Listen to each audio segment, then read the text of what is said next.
tape French lesson. So here goes that.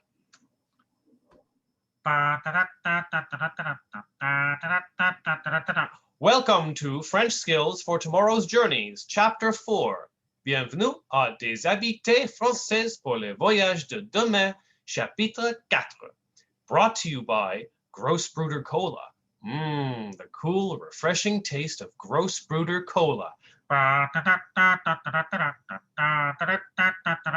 Exercice 1. Où est la patinoire, Jean-Marc? Listen carefully to the following sentences. If the sentence you hear contains the sound on, as in garçon, check the box under oui. If it does not, check the box under non. Numéro 1. Est-ce que tu aimes la musique?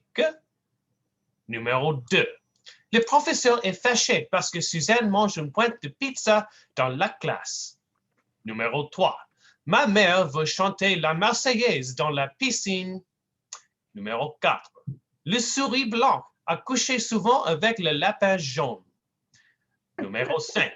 Luc et Pierre frappent le grand cheval sur la tête avec leur marteau.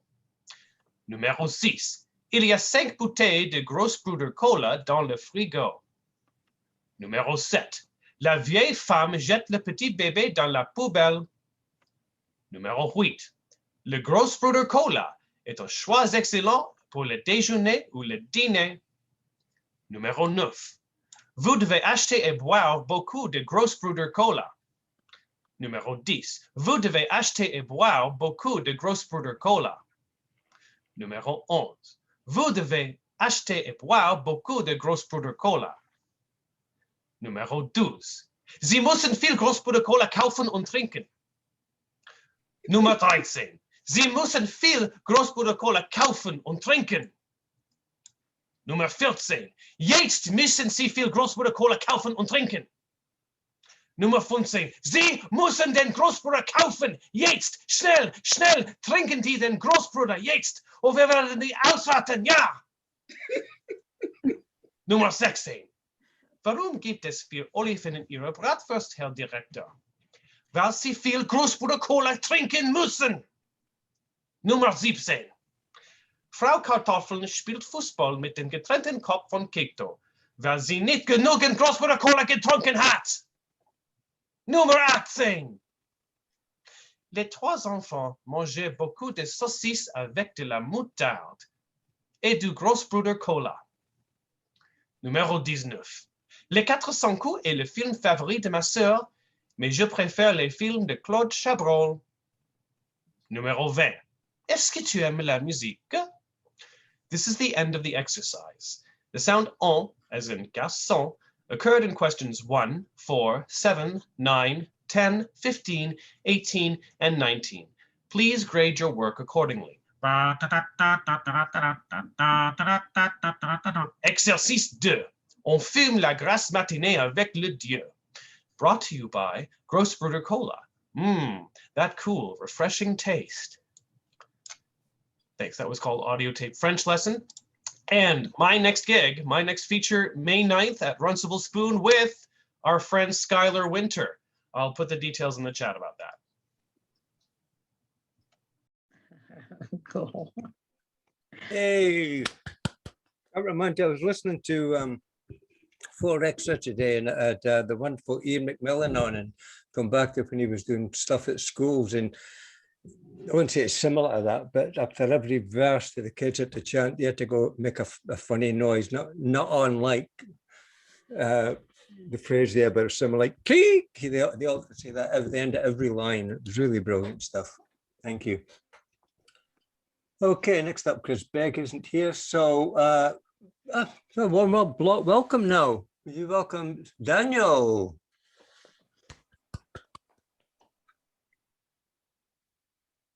Thanks, Finn. Right, I've got 2 poems. The first one is about my condition, cerebral palsy, and it's a positive view on having it. It's called Writing My Own Story Means. I can fill it with the memories I want. I can tell you how colorful the view is from my side of the coin. It has a little to do with luck and everything to do with a mindset that lets me see the world for the constant fireworks show that this life gives. It doesn't ask for anything in return, and I get to listen to this concert from the best seat in town. I'll write and write and know that this scribble is more than pen to paper. It's more than a singular flurry of emotion used for my own self-gratification. Words connect us in ways we're too shy to admit. Plums plucked from a tree if you allow yourself to taste the sweetness. My CP has given me friends who tilted my lens, allowing me to take in the sky, and grass is more than a hug between soil and rain. We are, after all, made to experience and thrive in a community that will dance when it pours outside, one that will excitedly wake up for the morning sun to tell us we'll always be warm. Thank you. This last one is based on a prompt I got from my writing group. The prompt was, I arrive at a place, and it's deserted, apart from dusty objects. I picked a house, and it's called the rooms where we once played. I once found myself standing in the 1950s, observing my childhood and my upbringing. My house was empty and dusty. The rooms where we once played, laughed, wept, loved, were so abruptly silent, so desolate that I began questioning whether my life had truly taken place there. The floor creaked at my every step. The rooms felt larger than ever. The footsteps I took became imprinted in the dust. Time works in funny ways. We sometimes find ourselves as still as a stone wall, yet our lives seem to rush around us. As I stood in that house, the somber walls towering over me, the ever so faint image of my memories, I became truly aware of every passing second. I suddenly noticed my hair, thinner than ever, my hands wrinkled and shaking. Yet, exploring those memories, those forgotten feelings and emotions filled my heart with fondness. I no longer feared the ticking clock, but welcomed it with my arms open. Thank you, and thanks for having me.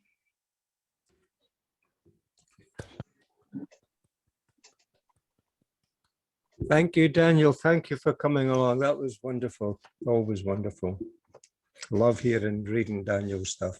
Thank you. Next up, is that Lisa Millard? Lisa, please. Thank you. So my first poem is called Familiar Stranger. Sunlight settles upon silence, juggling tiny particles of dust, then laying them gently to rest on stationary breast. Warmth embraces porcelain faces, unaging, in a forgotten forest of leather-bound trees. Muted gold laid bare, stretched out in all its glory. Hands brag of youth in shades of nicotine, concealing their story, stopped dead. Waiting for a beating heart, blink broken, desperately seeking eternity ring or a racing pulse to provide a jump start. Light darkened by oak who emanates warm memories. Its face shimmers, twinkles between past and present, balancing on the edge of a future. My fingertips hover and I watch. Brief interaction between the forgotten and remembered. I wander through boxes of stories, parties, sorrows, fragility and strength. Wrists that have been caressed and admired, remaining now only in spirit. They peer over my shoulder, guiding me gently. Daintily, it curls itself around my skin, cool and familiar. My heart flutters, the ticking starts. And my second poem is about Richard III's wife, Anne Neville, and it's called Given to the Cause. Born into wealthy reputation, conjured by a strategic mastermind who bound puppet strings to bouncing limbs. Her youth sacrificed for the cause of kin. Her innocence trampled by an opposing army, fickle allegiances bound and broken by actions of war. A ship door slapped and thrashed as the next generation was washed to sea, in a gush of blood and failure. 3 women clung onto hope in rocky waves, their loyalty refused to cave. Full circle back to a man with crooked shadow and a disfigured key that he would save her from, only to shroud her weighted shoulders in rumour and gossip. Her name poisoned by an unmarked grave, fraudulent respect never sticking to all the men she gave her life to, the conformities she adhered to that weakened her soul and her child. A second chance queen whose fur lived longer than her, strength snatched away like a bear in chains, her grief roared through her frail body. To her family and the white rose she gave her breath, barely surviving sibling betrayal, hidden behind a walled garden until she was laid to rest. Thank you.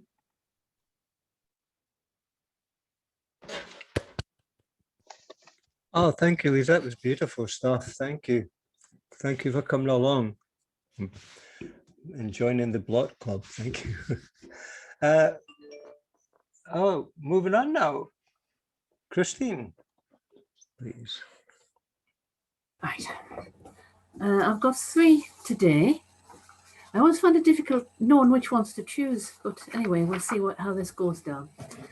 The first one's called XYZ. X marks the spot where he placed his cross high upon the mountain side. Y marks the sound as he called on God as he got ready to die. Z marks his last breath as a squeeze through his lips as the light drained from his eyes. T marks the tears on Mary's face as she watched her friend suffer and die. U marks the universal disgrace that was left in his place as his head hung down on his chest. V marks the villains as they hung by his side who shared every gasp and felt every pain. J marks the man called Jesus who died on the cross but rose again. I was a little bit late in that one. I did the week after Easter. The second one's called Eve. I am an emu, a flightless bird, constrained by time. I am a chair, sat upon by others, no movement at my command. I am a fish, caught on the angler's hook, helpless, waiting to be consumed. I am wood, burning in the fire in which only my ashes remain. I am a broodmare going to the abattoir for conversion to glue. I am the glue that binds my feet, keeping me in my place. I am the wife bought from a father to be owned and used.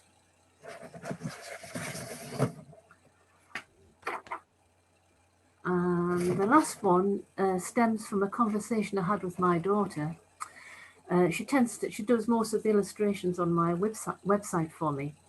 And she confessed the other day that there's some of the poems she can't read because they're too harrowing. So this is my response to that comment. It's called the Harrowing Quote. It's not my fault that the words I wrote are full of death and gloom. It's just that inside me, they take up a lot of room. I've seen the worst of people in my time, murderers, rapists, and abusers. I'm just plain bigoted with no excuse, as well as the sad losers. Life throws lots of curveballs in the mix, filled with pain and anguish. It's no good pretending they're not there as you lie in bed and languish. So I write of death, miscarriage, and murder and push the boundaries further. So you may find it harrowing, even as an observer. To face the facts is never easy and often painful too. So all I can say to you is I'm sorry, but it's true. Thank you.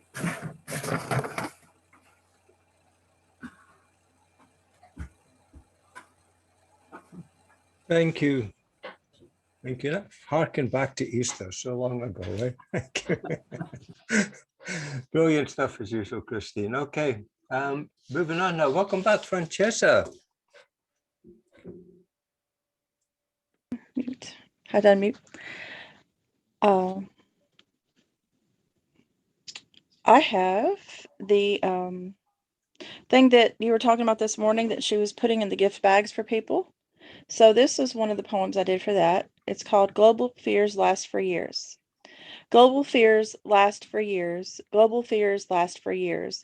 Mother Earth sheds tears, flooding around the globe. Global fears last for years. Mother Earth cheers. Healing pollution with time. Global fears last for years. Mother Earth is pleased. Seasons bring the bounty for the people. Global fears last for years. Mother Earth has to sleep. People start to weep. Global fears last for years. Mother Earth hears. We stand together, even far apart. Global fears overcome. Global years overcome fears. Mother Earth sings balance is restored. So I'm all about restoring balance so that we can chill like we're chilling with Henry today. I'm so proud of Henry for all the hard work he's been doing as well here in our town and around. I've known him for many, many years, and it's a great honor to be able to hear him today.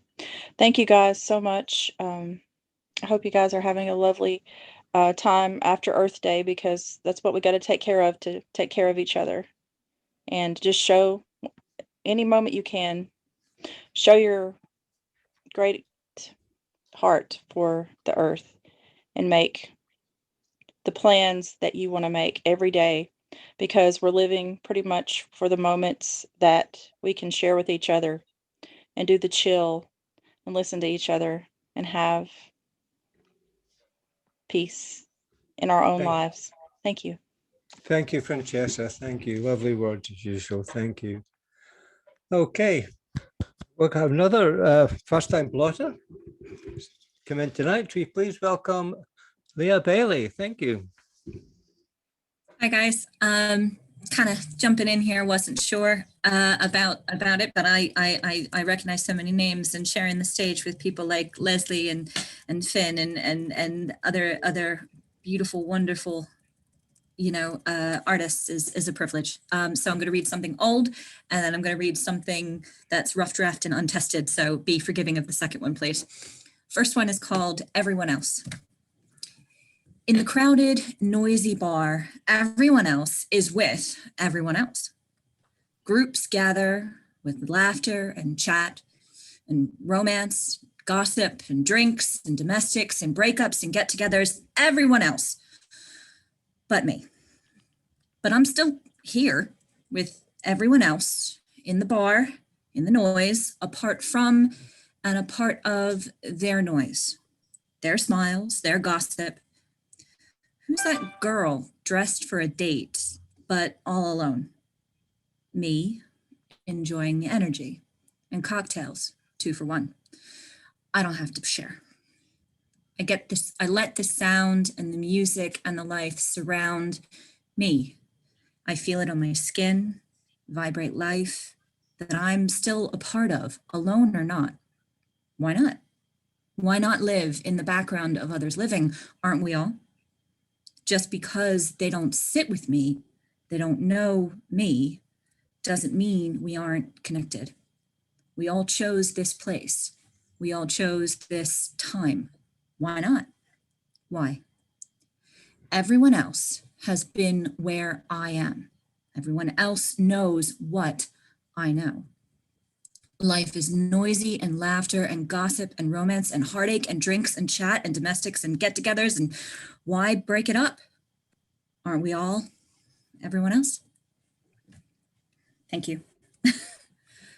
So that one was from my collection. This new one is for the next project or a future project, but is really rough draft, so please be forgiving. It's called Bloody Mary Kind of Day. Today is not a day for wine, not quite enough to do the job.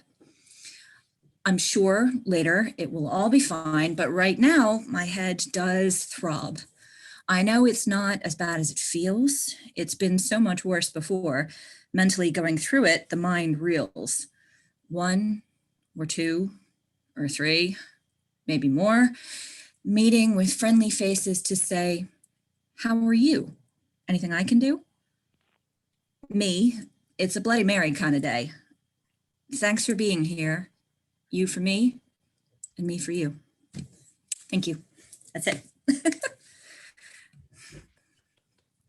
Thank you. Yeah, thanks for coming in. Thanks for joining in as well. Thank you. That was good. Good stuff. Right, next up, he didn't message me, but what about Jamie? Are you ready to go? Sorry, Finn. I arrived late this evening and I'm not quite ready to read yet. Would it be okay if you kind of You're not ready. Okay, no, that's fine. If I've missed my chance, that's fair enough. I understand. No, you can give us a shout later on, Jamie. It's never a problem. Okay, thank you, Finn. Thank you. Okay. Welcome then, Christine Hall.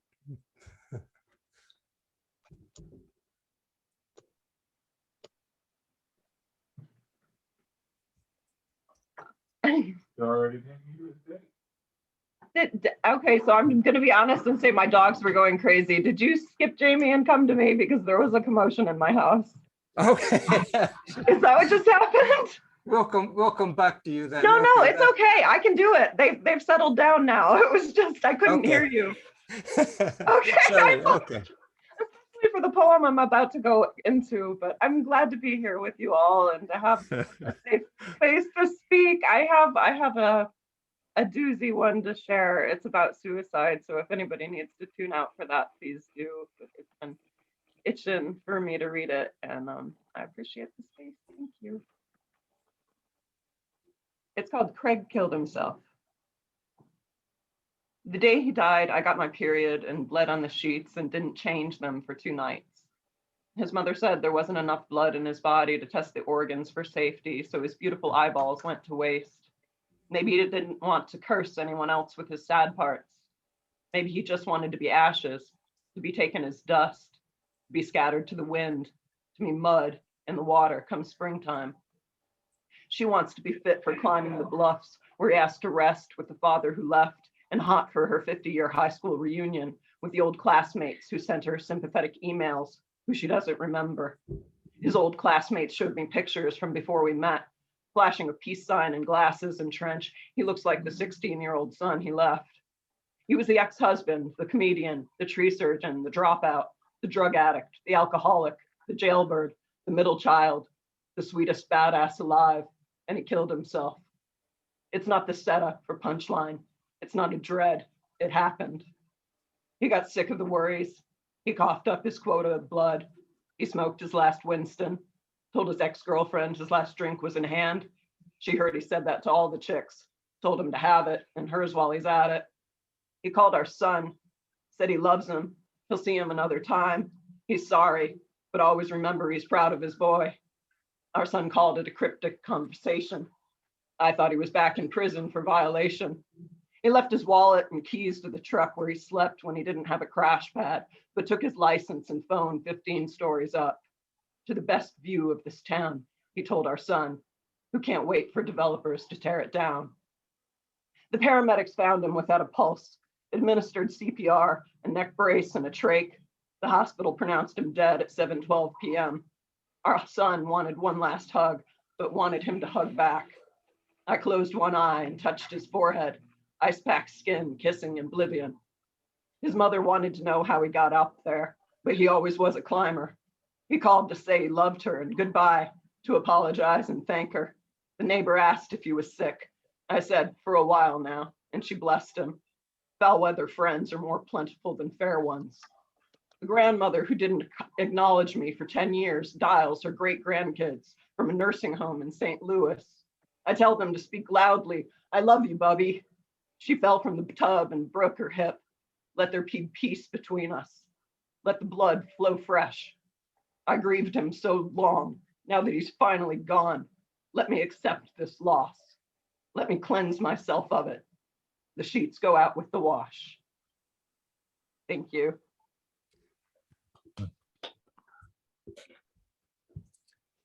Well, thank you, Christine. Oh, moving stuff as always. Thank you. Always a pleasure. Okay, can't see we'll get variety in this show. Please welcome a first-time blotter, and he'll tell you about this poem himself. If you please give a warm welcome to Ali Beg. Thank you. Hi guys, thank you very much for having me this evening. It's very nice to be here. Just to give you the background on why I'm here tonight, this poem was actually written by my late father back in 1984. And he was inspired to write this poem after our soccer team, Aberdeen, won a European trophy when they beat the mighty Real Madrid in Gothenburg in May 1983. And he penned it not long after. I hope you enjoy it. We went across to Gothy, my neighbour Joe and me. We went to see the Dons play, not watch it on TV. The Dons had reached the final of a European Cup. They needed lots of lads like us to cheer and whip them up. So we bought our airline tickets for this ancient Viscount plane and headed out across the sea to the land of wheat and grain. We checked into a hotel and the manager turned bright red when he realized with great surprise there were 4 to every bed. We went into the city to have a look around, but the Swedes we found had gone to ground. Here we go, the only sound. Bill had to buy a prezi for his nagging wife Lorraine. She said if he didn't get her one, she'd be a bloody pain. Now Gothenburg's a lovely place, a quaint old Swedish town, but one place looks like another when the rain comes pouring down. So we headed for the stadium, the Red Army all around, and a lot were foo in their lengthy queue as the rain came pouring down. It wasn't long in that great red throng when our clothes were soaking wet, but we didn't care, for we were there, and there's still a few there yet. In their famous red, the Dons kicked off, the prize a magic crown, and we shouted and we bellowed as the rain came pouring down. In only minutes, the Spaniards felt a moment for them quite tragic. The Dons had scored and our hopes soared, a goal that was black magic. But our hopes were dashed as a Spaniard crashed to the ground in the penalty box, and this Diego drew them level as the rain ran down our socks. But we didn't care, as the Dons were there, and we knew it wouldn't be long, for Fergie and his boys in red were coming right on song. And soon a dazzling dribble from our winger Peter Weir had those Spaniards in a panic and the right back feeling queer. A brilliant cross from Mark McGee, and Real Madrid well knew it, for the ball, though wet, was in the net from the head of wee John Hewitt. And in the ground we danced around and we banished all our fears. The Dons were going to win the cup as we watched through joyful tears. The ref's whistle sounded to a roar that rent the air, and the 14,000 cheered and cried as the rain came down their hair. But we didn't care about the pain of all that soaking wind and rain, as we hugged and kissed and laughed in a way that was quite daft. The Dons had won the crown in that quaint old Swedish town. They'd outplayed a famous Spanish side that had us bursting with Northeast pride. And back to bonny Aberdeen, our plane through the air, we sat and thought of what we'd seen. Gothenburg, we were there. Thank you, guys. Thank you, Ali. Thank you, Ali. Joining us from Austria tonight, a new country on our Zoom Air Miles. Thank you. So that was great. I remember when I read Having it. me. Good night, guys. Thank you. Cheers. Thanks, Sally.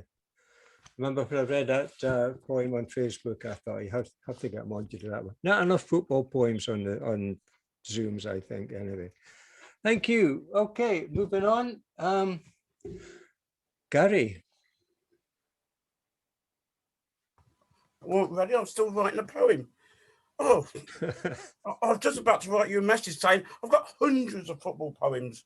Hundreds of football poems. All right, I'm going to try and do two, but the one I was just trying to finish while we was going on.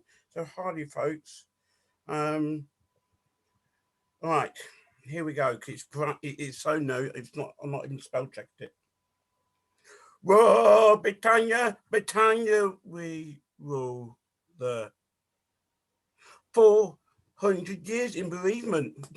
They've ruled the waves. And when it comes to race and me waving at my Union Jack, there's still no black in the Union Jack. It is like following the grief cycle. You know, I've been learning in counselling on an online course that the grief cycle goes anger, acceptance and denial are all in there. First, it's written in the statute. Oh, that's a big word for me. It is written in the statute. There must be anger when it comes to race. You know what I mean. They come over here, steal our jobs, sleep with our women, dark our children, and they drink our beer.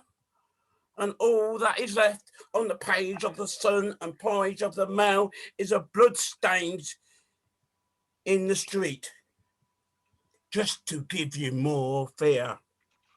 Okay, adhering to my counselling agenda, section 1, next comes denial. Oh, I passed on this section. There ain't no racism in the United Kingdom, says the demo. When black boys, black men are lying in the street. When the black boys have a knife injury before they've lost their virginity. Can you imagine that? There's flowers left on the roadside, but all they do is get blown. They don't blossom, they just wilt and die. Finally, acceptance. They finally get the plot. When the heavenly and all everybody believe, they mark, they say, no, there's spies, there's spies. There's no real people dying. This is a country to believe in. But we as the minority, whatever colour we are, what ability we have, we are the minority. In fact, you lot are the minority, you all nice people. We get used to become the imposter. We as a minority are those with imposter syndrome. We become manipulated by all those Uncle Tom and Uncle Sam traitors. All his life is left. And what do we mean when we say Black Lives Matters? I was going to read that last night, but I changed it on the last moment and this next one quickly, if I can find it.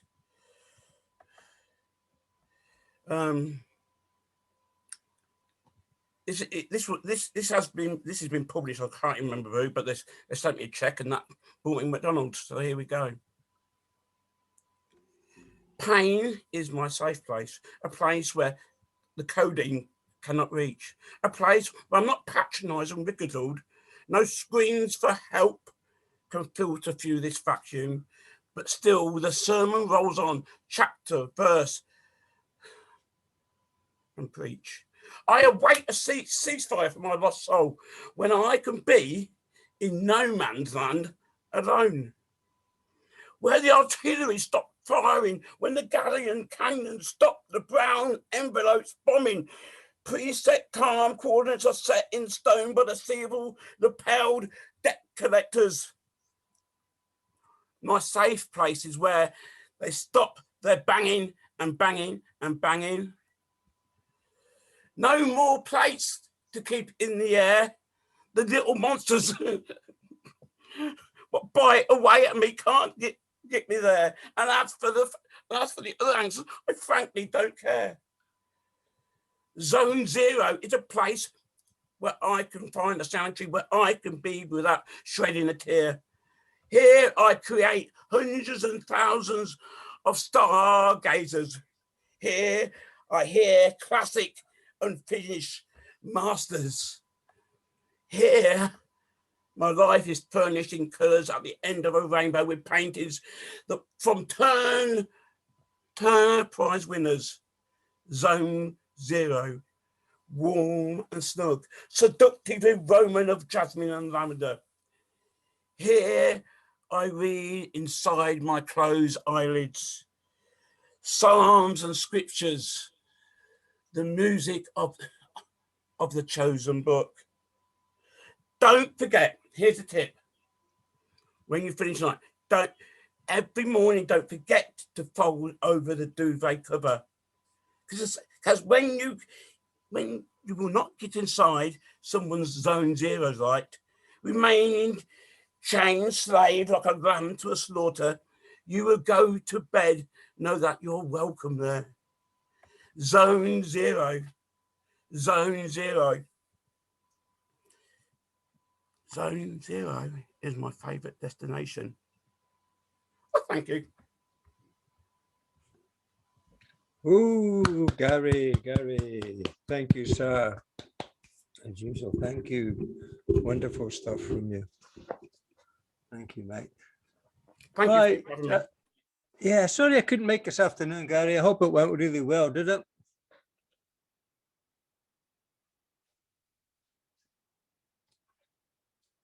Okay, moving on to the newly shorn Richard Harries. I wondered what you were going to say then. Yes. The reason for this is that I'd got a beard trimmer and I'd attacked the sides, and then I thought I'll just shorten the top. Well, I got 4-inch lumps and bald bits, and so it looked like I'd got alopecia. And so I had to gel it down, and there was no way any barber could rescue it. So I just take it off, and it will grow. It grows fast, but never mind. I was on Facebook one day, and there were Becky Cherryman and Steve Toast, who are great poets, who were asking for particular subjects about homelessness and bedsitter poverty in Harrogate historically. And I come from Harrogate, and that had happened to me and my sister. So I had to think long and hard whether my sister, who's no longer with us, would approve. And I decided she would.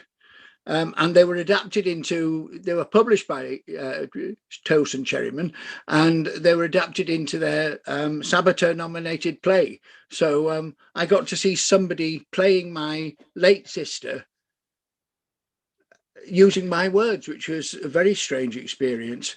And I've written a part 3 to it, so I'm going to shut up now and try and get through it all in 4 or 5 minutes. Okay? I grew up in Harrogate.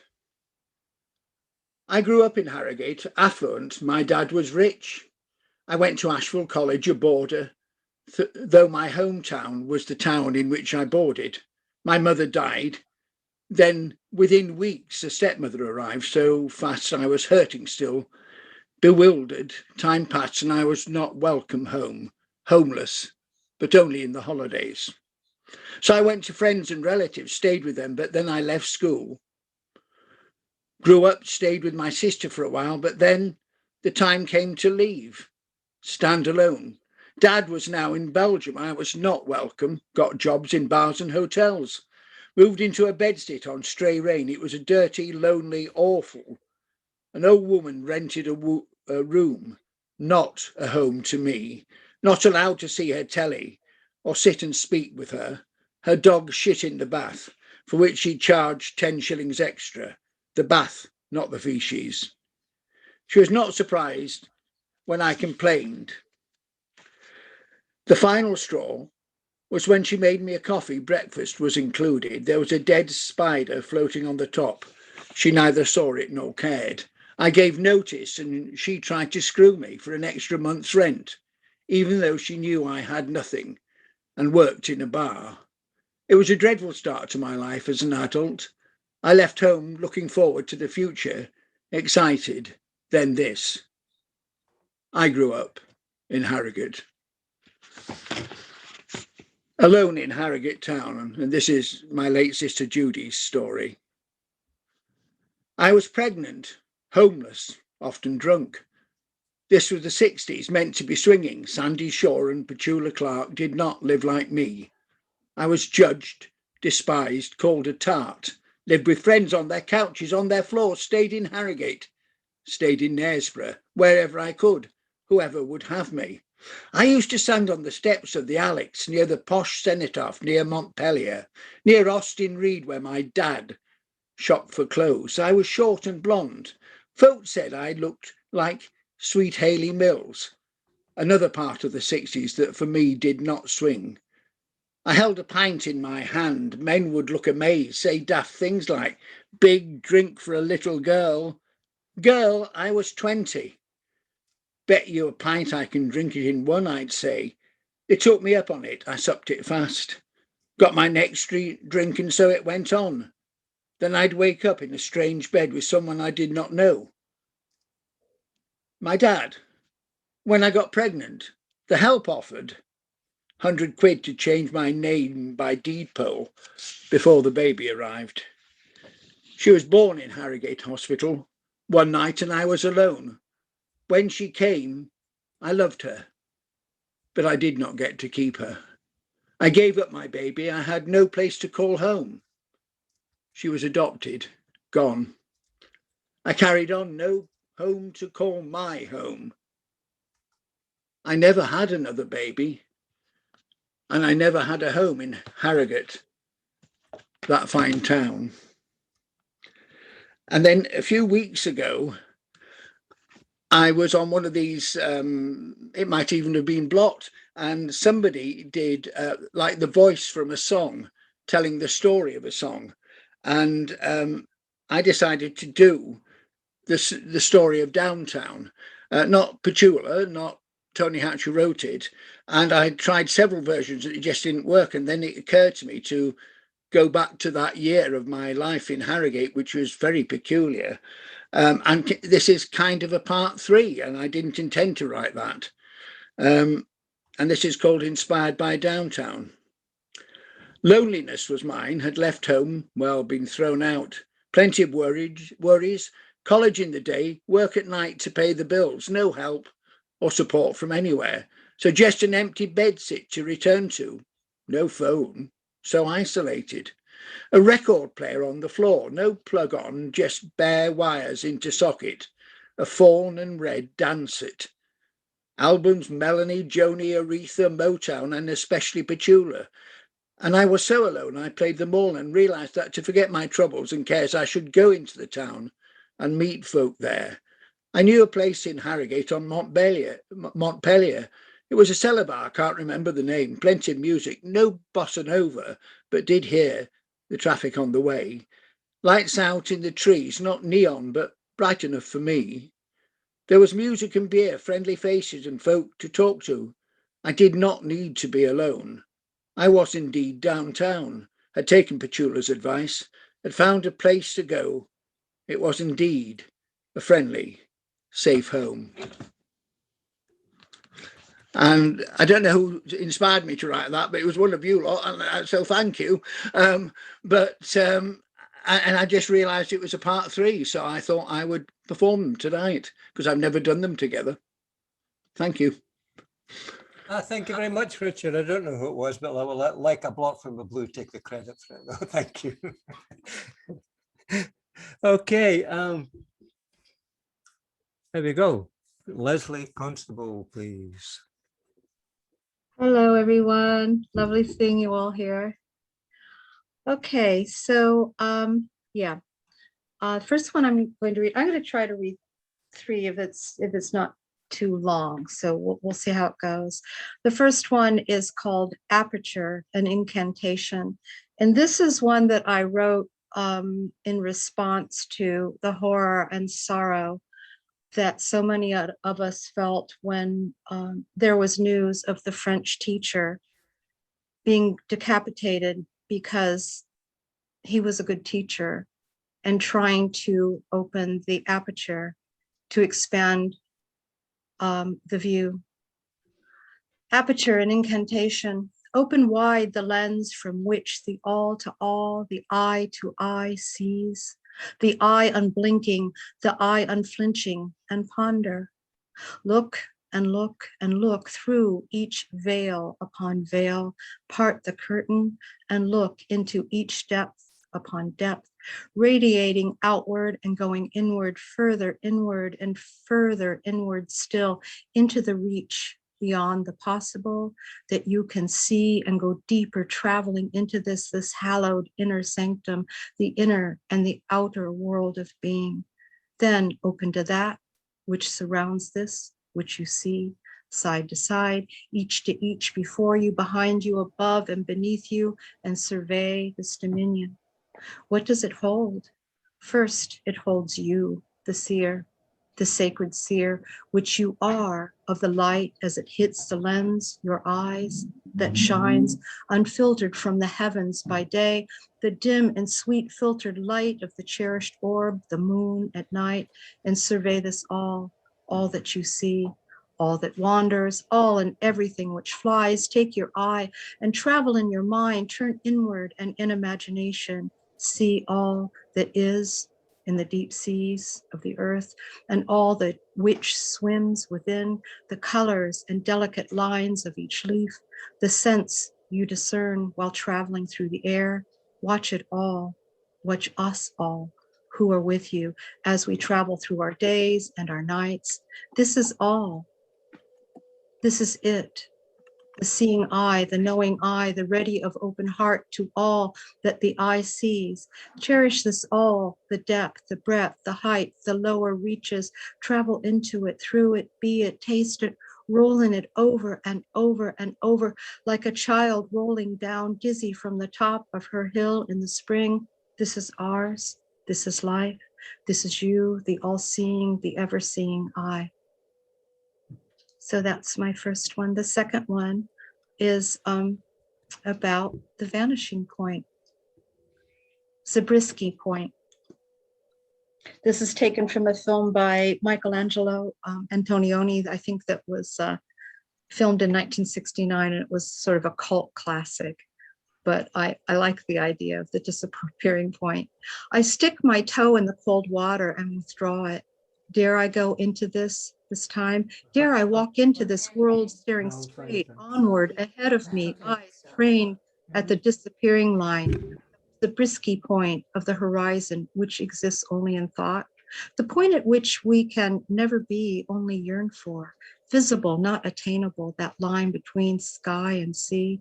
I walk across the uncertain sand, in the stride of water, the stones at my feet changeable and shifting, and me moving as the water moves, my body deepening into the water towards the moment, ready yet not ready. I submerge, knowing and not knowing, perhaps remembering, embracing myself, the shock of involuntary waves, the shudders through the system, this unexpected rush of joy.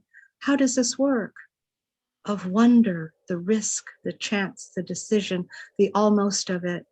The body knows it is not something that the mind wants to ponder, to consider, to embrace or reject.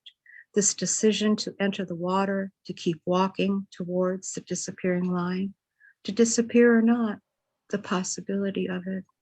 It is not mind that decides. It is spirit talking to you. The release of water, our element that we seek, the return to that from which we are made, what we come from, what we are, the molecules' delight, once more uniting on the cellular level. I am water changing in the moment, this moment now, like ceremonial wine, making it shift into the sacred. And sacred, submerged in that moment, I am at one, the mystery of the spirit co-joined with matter. Is there room for one more or not? Yeah, go ahead, please. Thank you. Okay, well, this one is somewhat lighter. It's called The Laughter of Very Old Women. The white hall is empty, so empty, vast it seems, and long, much longer than it really is. Your feet clatter on the planks as you walk down towards the rooms, 3 of them. One door is open, you go towards the gauzy white curtains that waft seductively into the hall, touching the far wall and flutter in some seizure of wind or the moment, then rest. How is it for you when the children leave finally? Tell me. I have yet to know this. Are they nice to you when they visit or when they talk to you on the phone? Do they hang up or do they keep listening, old mother? There is a mass ascension of birds at the moment you walk into the barn, almost frightening in its suddenness. The moment all the black wings in unison work, clouding your vision with darkness, with the momentary absence of light, like death or an asthma attack. Haloed from above, the dust catches the sun from high windows like the arrows of St. Teresa, and you are enthroned in a golden cloud of light with the sound only, the rhythmic measure of the bird's wings beating in your ears, like the sound of your mother's heart above you as you rested in her womb. And you, old woman, are you spent or do you have more to spend? How do you measure the hours of your days? Are you urgent or are you calm? Calm, I hope, old mother. We all deserve that. Tell me, do we ever arrive? Do we ever get anywhere finally and forever? I knew you on the sidewalk only by your laughter. Some few feet from the door, I saw it was you, and coming in shy at the threshold, I pause and feel the weight of my feet under me, having moved and ready for movement all the while. It is you, crowned by your white hair, like a Mexican saint or angel, your head thrown back, laughing in delicious seizure, making your laughter prayers to the ceiling, now to the corners, to the floor and back again. You laughed the laughter of the old and the holy, and I knew you as my mother smiling behind her hand. I knew you as my sister never smiling, my aunties smiling variously. I knew you as me becoming you when it is all behind us and we can sit all together around the table as very old women and laugh. So that's my set. Thanks, everyone. Thank you, Leslie. Thank you. Thank you. Lovely stuff as usual. Okay, moving on now, please.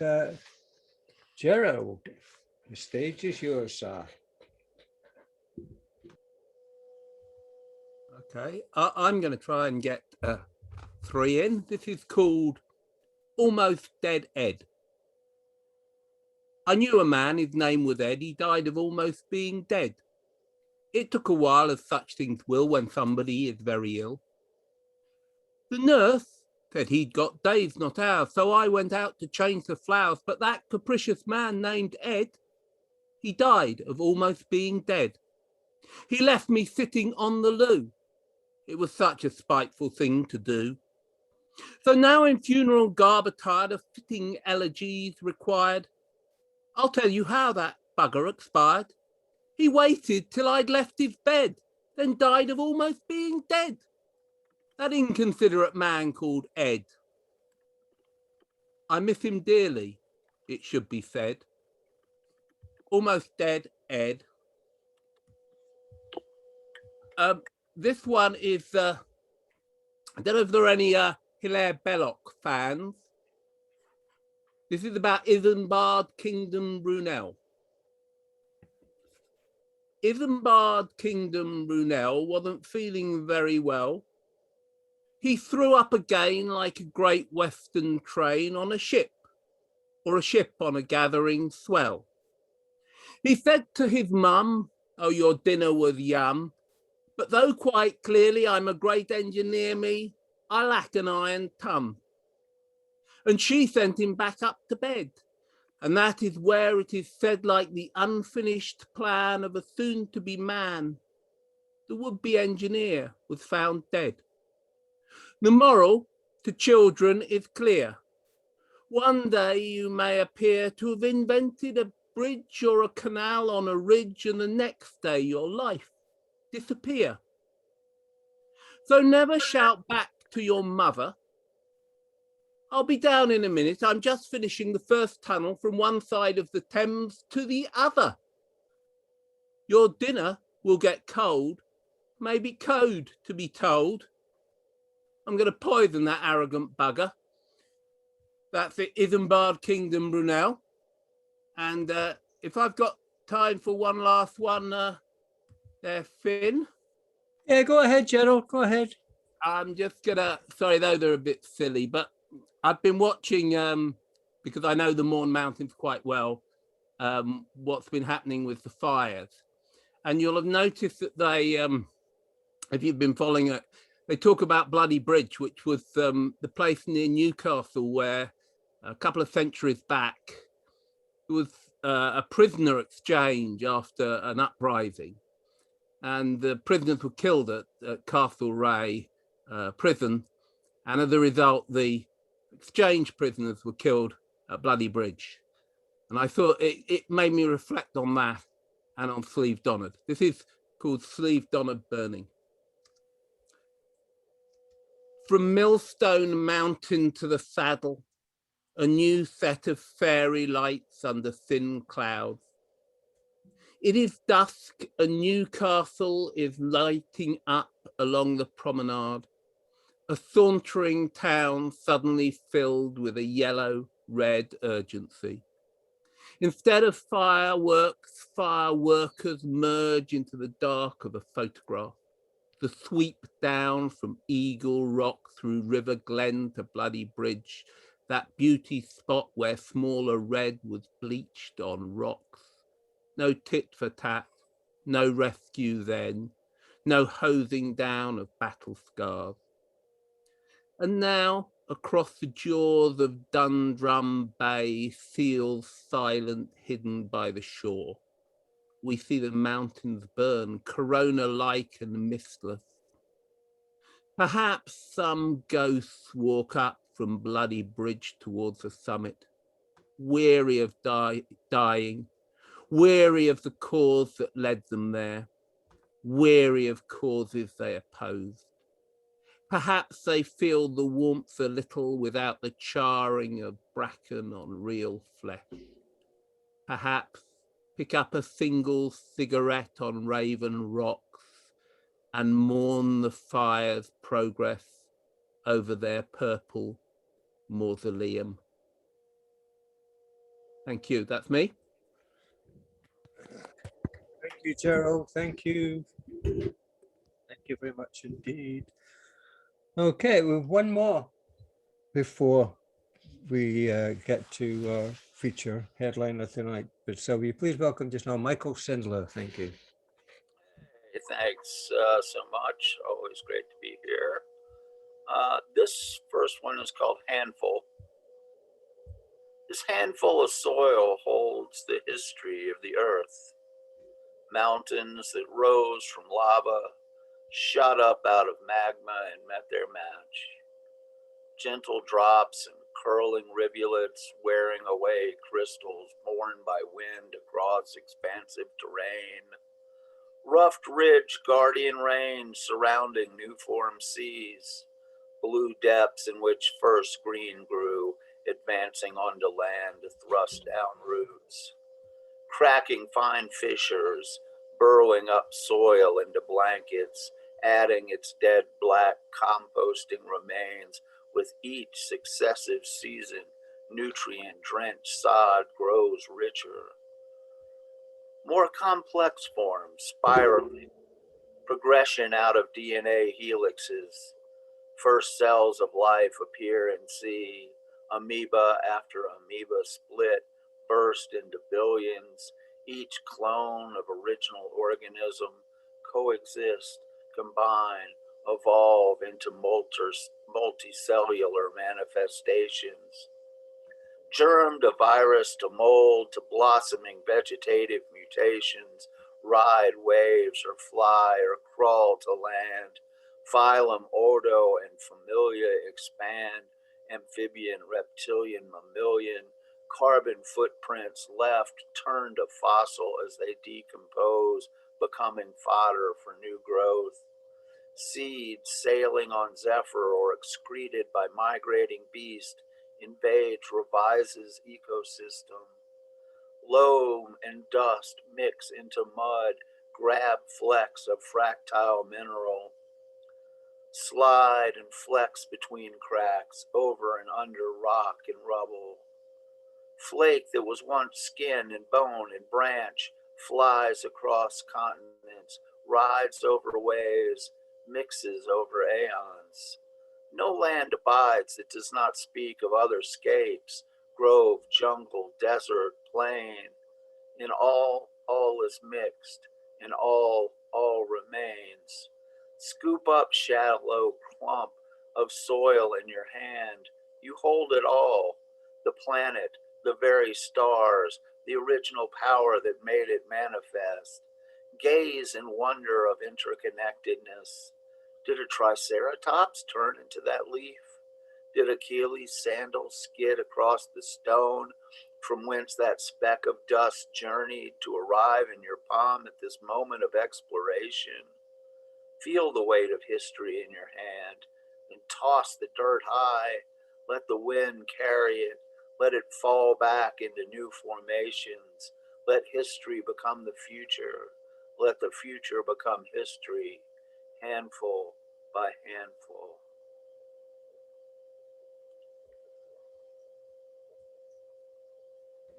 And I'm going to do one more that a little less universal, perhaps, a little more personal. It's called Fixed in Sepia. Dear faces fixed in sepia, framed in dust-encrusted gold, hooked memorial upon my wall, standing figures fixed in time and space from an old world now erased, dressed in best fresh pressed finery, crisp starched crinolines under sturdy black frocks and lace fringed blouses, thick wool suits suitable for Sabbath ceremony, sewn bespoke by own hands. Proud eyes, slight smiles, fix attention forward, gentle hands firm on toddler's shoulders. I hold you, long gone, deep in my heart. No gravestone stand to place pebbles on, only ash turned to dust, swirling over European plains, rebuilt over rubble, staining, disappearing, staining, disappearing. Behind this pane of clarified silica, you remain enshrined, evidence of existence, fading sight of sad plight of mankind. Dear apparitional face of my family, extinct lineage that led to me, my mother's people, of whom no tangible trace will carry on, trapped in sepia, trapped in the past. Who will think of you when I am past? Okay, thank y'all very much. Thank you. Thank you. Wow, I was engrossed in reading and listening to that. Thank you, Michael. Thank you. Right, before we go to Henry, give the introduction, I'm going to read one piece that I wrote, just having a conversation on Insta with Henry. And this one's called Good Apples. There are, aren't there? I'm sure there must be. They can't all be bad, can they? I mean, there must be good apples within the orchard. The garden is huge, stretching coast to coast from the heat of the south to the wind in the north. All sorts of plants grow, but apples grow everywhere. Rotten apples, rotten to the core. Accidentally molding? I'm not so sure. Why don't they good apples? And there must be plenty about. Get hold of the bad apples and make sure that they are thrown out. Is the whole tree rotten? down to the roots? Is the head gardener so uncaring that they're unaware that the bad apples are spoiling it for the good fruit? Do they care? Do they care enough? Or are they happy having rotten apples spoiling for a fight because they think they are right to be bad apples? They aren't all bad apples, I presume, but there's not enough, so people don't want to go anywhere near that orchard, no matter which part of the garden it's in.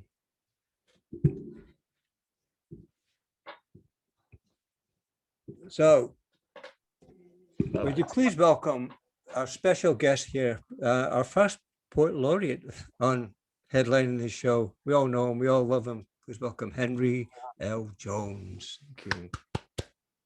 Thank you, Finn. Thank you especially for reading that. I was hoping that you would, and I meant to message you because after our discussion, it just generated so many thoughts. You wrote your piece a lot faster than I have. Mine is still digesting and all, but I'm going to share that, and I'm near the end. So thank you for having me here today. I have been so inspired from the new poets that I've heard, and of course the I don't like to say old because no one's old, but my friends that I've known for a while, their work, because we create this ebb and flow when we come together like this. And I went through all my poems and I said, okay, where am I going to start with this? What to share? And I decided to share poems that I felt flowed like water. I love water. Never known anyone that says they hate water. So, and then when I was listening to some of the poets tonight, I was like, oh my gosh, this was like, there's so much flow and imagery going on here. So, I felt really good about today. The first poem is titled Mississippi River, the Baptism. And this poem, I'm gonna talk to my friend. She said, yeah, I want you to read Mississippi River, the Baptism. She's not here, so because that's one of her favorites, but that's okay because it's one of mine too. Mississippi River, the Baptism. The Mississippi River isn't muddy and flowing brown but bloody, with memories and stench past each generation, with each flush a bowel movement. Still, we wipe our butts without cleaning the black hole where all things are lost behind the scenes, making all murders, no, let's say slayings, of little Black children drug or gang related. No one wants to go near that hole where manure spreads itself across the eyes of lost corn to smother Kwanzaa and turn Karinga's dreams into nightmares. Drenched in commercial passions which began flowing from Martin's bloody neck. Now only an enema, that deep coffee kind, to wake us up will save us, provide some release from all the oops, ain't no cursing in Big Mama's house. We're told and made to believe. Stop, listen, I hear music. It's Delta Blues, music pushing against the shore. I still hear the water splashing as preacher walks through the stream, holding little Jerome in his arms. His body is stiff by the cold currents and wiggling catfish. Soon both will be baptized, one in water, the other in cornmeal. Pastor prays hard, wanting to walk on the water's surface and break Jesus' reflection into small white pieces of communion bread. Still, Miss Maddie loves her pastor. He knew Christ and marched with Martin from way back and would let her get into heaven after her 22 years of twisting the faces of strangers for a shot of gin and a 20. She loved Pastor before he became saved, heard his screams before they were praises, and saw him rise in the world in his Cadillac bubble mirror where things look bigger and closer than they are. But she makes him feel like a full man still. Now he visits her after service, stops by to pray about the past, drives in that same long ride. stained by greasy chicken from Sunday dinners and peach cobbler, dropped between the seats. Those large bones know the truth about how sweet peaches came and went many times in the back, then kept quiet. She was a pretty young thing who was bused to Texas suddenly to live with her big mama. Maddie lived alone and lonely. Pastor visits became still brief but proud. He'd leave her after he screamed, "Oh, oh, oh, oh, God!" Then froze in silence. Prayer session over. Maddie gets to go to heaven after loving the pastor and feeding him with her flesh. And remembrance wine which left a stain she couldn't shout out. The stench of their river became a holy perfume, and oil once used to cook all that fish and cover Maddie's dry skin, scenting the filth of shame. Jerome's face had rainbows that glistened on him. As the pastor brought him up, his mama shouted and cried, mud and sin slid off his white clothes. Maddie caught the ripples of hope and drank and drank and drank, becoming drunk on a new gin. She only gave her body, but not her soul. Instead of tears, she smiled, seeing her face in the currents of something beautiful, just like that Mississippi River. Thank you. This poem is titled Our Love. It's about the flow that's felt when you are in love with someone and you just have these moments where you're just looking and vibing.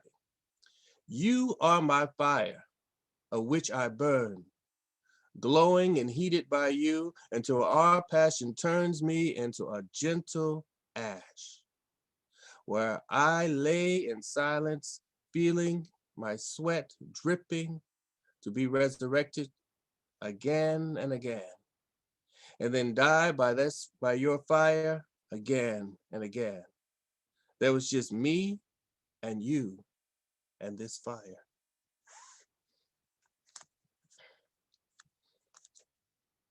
So love is wonderful. Love is wonderful. But sometimes we get hurt and we find ourselves bitter. This next poem is about a person that became very bitter. It's titled Make Some Room. She prayed for a stranger to love her, then called out in Jesus' name, her heart still full of bitterness, but had no one else to blame. Cataract eyes blurred her dreams, cracked lips whispered twisted lies. She wanted lust to remove her misery, but in her bedroom, passion just dies. A frightened child peeks into the room. She seeks strong, warm arms to embrace, to give comfort when her legs get cold while running away from love and grace. Her face turns away, feeling unworthy, not dead, but desiring to see the light. Still clutching her bag of broken promises, the old fool hell-bent on being right. She screamed for a stranger to save her, lift her up before she drowned in gloom, bring her back to life with just one gentle kiss. But her heart never made the room.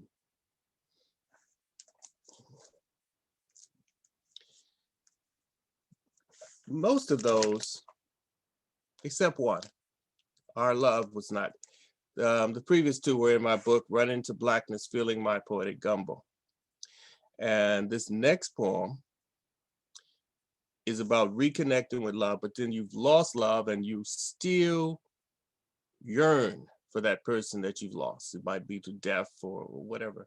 And it's due to be published in Sinew Anthology of Poetry in the Brew. And Christine and Joe, you know, we spent a very, very difficult but wonderful, wonderful project. So you guys see that publication soon. This poem is titled The Holes I Have. A soft light reflects on my walls, filling the room with cheerful dancing silhouettes.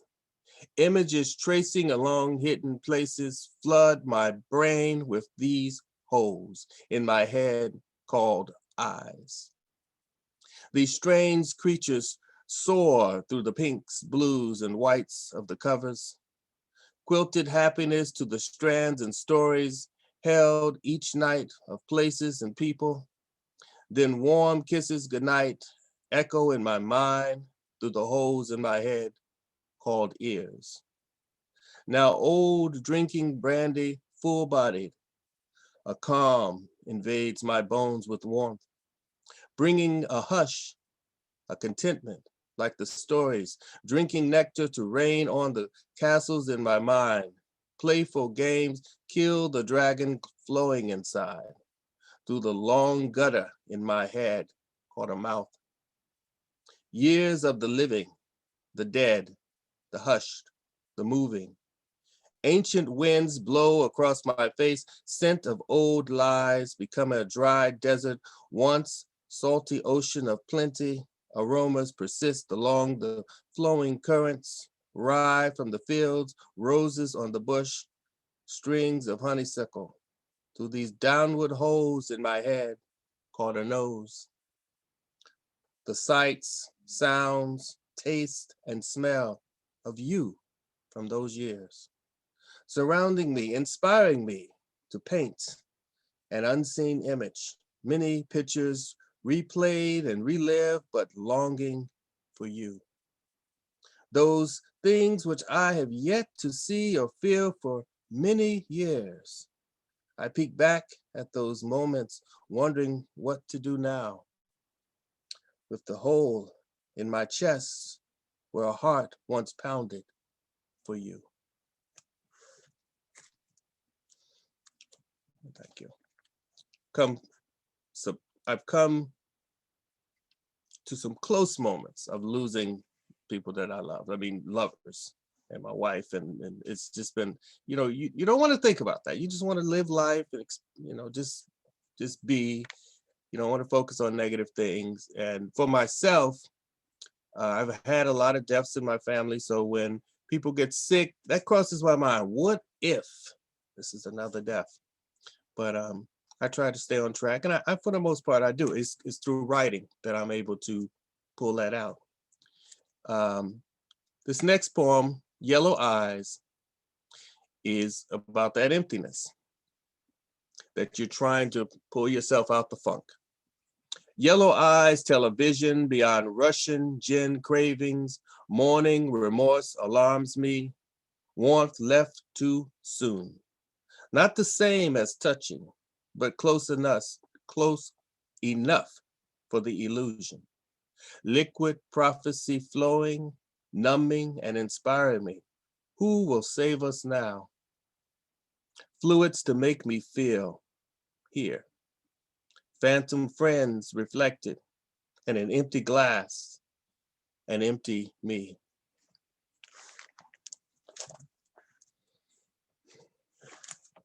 You know, we deal with that internal stuff, but then what's going on today, it forces us to deal with a lot going on.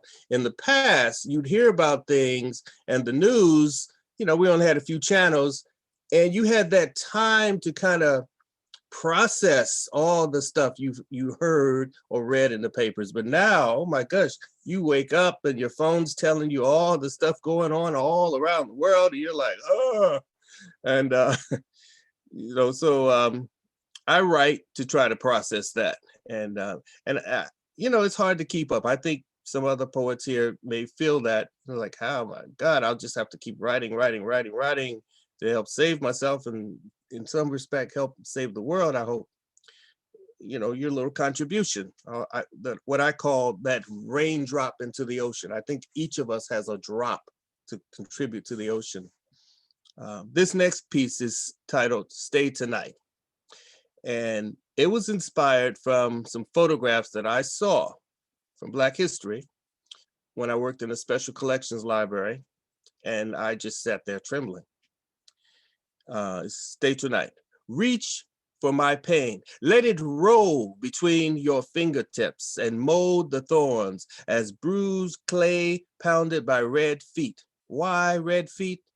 You see his blood drip down his legs as he hung while he prayed to be taken down, asking the sky to forgive his transgressors. I felt the warmth of those pains. They seemed to comfort me and taught me the truth of human shame, the need to punish the face which is different. His blood wasn't different. It tasted like the thousands of others who hung from that same spot and refused to cry. As the wind splattered red drizzle into viewers' eyes and blocked the hope of seeing another sun, I tried to find someone and pull him down.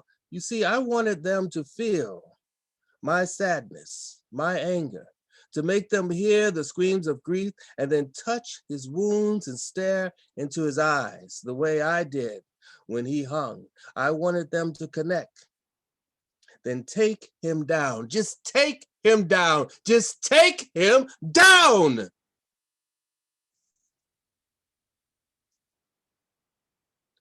And watch the flow of the blood that flows again. And remember the same lynching tree and lost winds of the bloody soils that still remain. Stay tonight. I had an opportunity to be an Artwire Fellow through the Porch Writing Collective and the Oz Art Nashville. A whole year of just seeing all these events and writing about them with poetry, and it pulled so much out because we had a certain amount of time, and these were dances and all kind of performances that it would be a small fortune for me to actually see when we got to attend and view them for free and then write about them. This piece, Darkness Becomes Me, is one of those poems. Darkness becomes me. The stale remnants of day lingers in my eyes, awaiting lucid dreams to slip into my mind, show me another realm where I spread my arms, then jump into the pitch, draping the universe, gathering orphan stars, needing a place to shine as my blackness congeals, trapping fallen angels with heavy fishnets, laced with warm molasses and lingering lust, then snip their wings off and sew them onto my sides. When I breathe, lift them. A hybrid of flesh and feathers, awaiting a current of air to slip beneath me.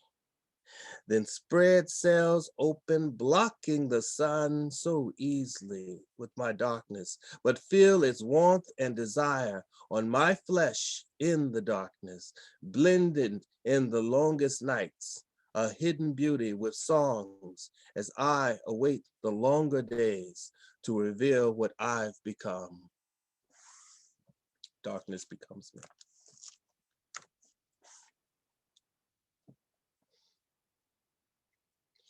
This poem, I have this binder I'm reading from.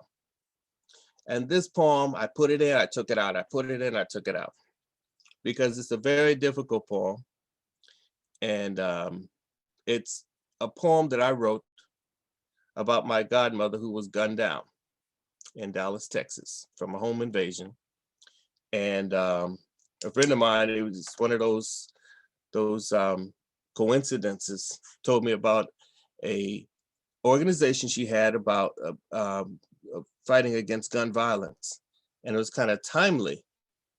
And we were going, just like Finn spoke earlier, she and I were texting about this because I told her at first no. I said, oh, I got a lot to do, a lot on my plate, and I agree with what you're trying to do, and I've done stuff like that, but I don't have time for it. But then it came to, we're having this thing where we want you to share something, and then I said, I haven't written about this. I need to write about this, and it hurt. It hurt, but it connected me because I couldn't be there. It's titled The Music of Whiskey, Cigarettes, and Bullets. I only heard a dead silence, which made my beating heart sound like God's angry thunder, looking for a mighty rainstorm to find and throw my tears into. I knew the scent of your breath when you kissed me hello, the smell of whiskey and cigarettes, beige teeth grinning with jokes just to see a smile on my face. She shared her old wisdom, telling twisted lies of youth with a believable straight face. And tired eyes looking back, followed with a broken smile. Then whispered, I'm fine, I'm fine. Got your prayers and gospel music, can play and sing at the piano, ashes covered ebony and ivory keys with a line, stray butts on the lid. Angry because you were black enough to cuddle in your own shadow and hide. Pretend not to be real and feel the hurt when they teased and sometimes pleased your ebony with words and later whiskey. Drunken days wanting company, no one comes to listen anymore. Wrapped in an old quilt for comfort, fabric wings were sewn with love, lost in the pattern of loneliness. Thinking about the many days, circling with laughter and sorrow, stitch after stitch after stitch until done right. She still hears the voices saying, that spot of blood in the middle? Marks where a new baby was born. Clinging with those baby fingers, don't you dare wash this quilt. She can still hear the mother's cries, pushing out new life, a blessed miracle. The baby's a man now, the quilt is here. To keep her wrapped with memories, cradled in all those stains and colors, to reach the deep chill in her marrow. She sips warm whiskey to remove the forever flu-like coldness away. Sits at her piano to wait for music. Patient fingers resting on the keys of creamy surfaces to caress gently. This damn piano is too old to play, but enough cigarettes and whiskey make the tuning sound just right. Pretends the strings don't hurt her ears, but playing creates a deep trance. Her music, a balm of Gilead, soothing, made souls rise in hot Sunday service, heat waves, no one seemed to mind much.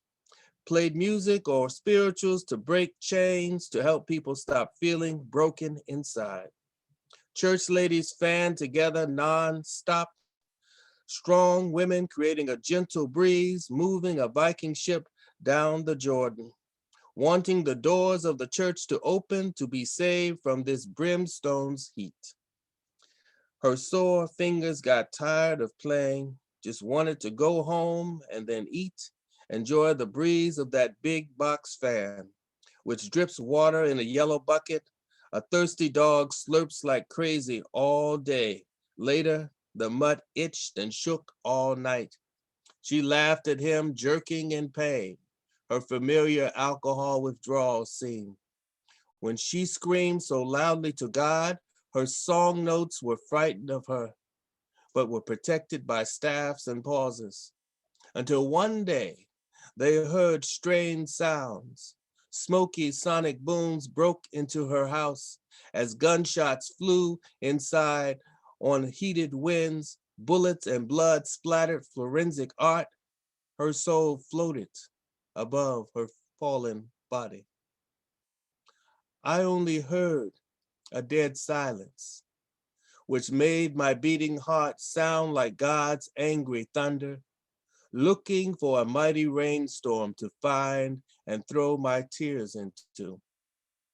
I knew the scent of your breath when you kissed me hello, the smell of whiskey and cigarettes, beige teeth grinning with jokes. But now, there's no smile on my face.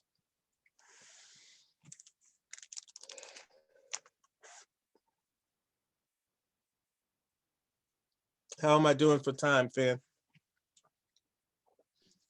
I haven't got a clue, Henry. I was just so engrossed in your work. Yeah, you've got time for another one if you want. That's fine. I have some more. Yeah. Yeah. Okay. I'm gonna skip this other one here.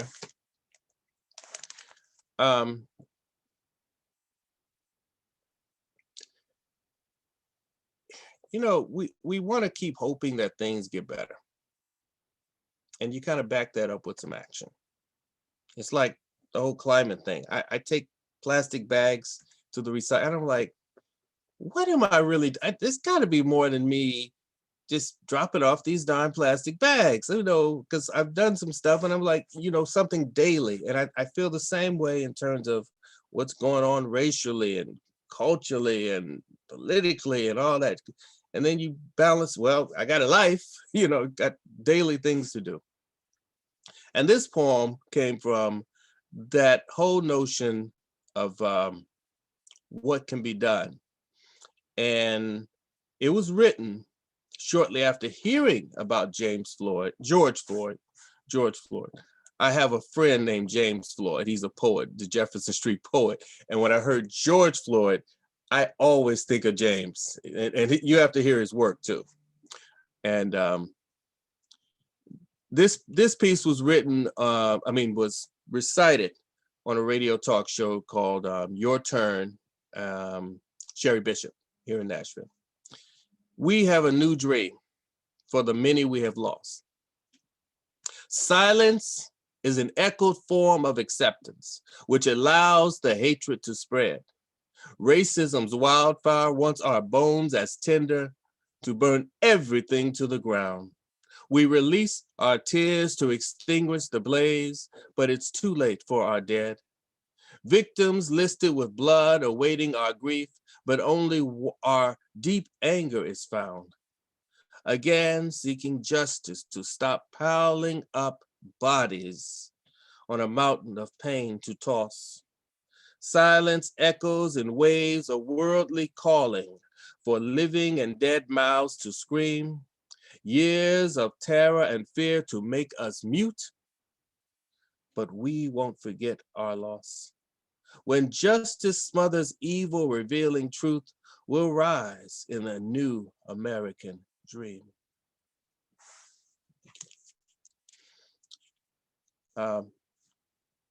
And with dream, whenever you say the word dream, you think of injustice. Who do you think about? MLK. And this piece was recently accepted for publication in a journal. Oh my God, the Willow Review. And they had a night. It was through it's a college that publishes this journal. They've been doing it for many years. I'm like, wow, you guys have been around. And I checked to see if it was going to be recorded, and the editor, the professor, he told me no, because there were students within the feature. But so I said, I want to share it with you guys. Bring the hope of Dr. Martin Luther King. You say you want to be a king or like king? Bring a vision filled with a dream of hope to show people what true freedom will bring. Their eyes open from nightmares of the past and weary legs marching forward as they sing. We shall overcome and racism will not last. Bring the hope of growing unity. You say you want to be a king or like king? Bring a vision filled with a dream of hope. Looking to tomorrow with eyes of joyful tears, to a future where we can stand together strong, ancestors' wisdom heard again in all our open ears. Civil rights and human rights, yes, both belong. Bring the hope of ending injustice. You say you want to be a king or like king? Bring a vision filled with a dream of hope. We no longer walk with heads down in shame, loving our Blackness with an inner pride, not targets for the racist hunting game, not attacked and needing to duck and hide. Bring the hope of self-love. You say you want to be a king or like king. Bring a vision filled with a dream of hope. You wonder why we march on MLK Day, working for justice to see with our eyes.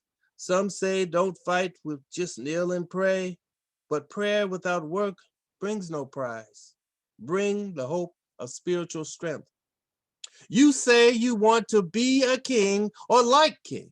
Bring a vision filled with a dream of hope. Gun violence still floods our street. Bullets shot as knocking at the door. Run for cover quickly with our feet. A child is dead, now the heart is sore.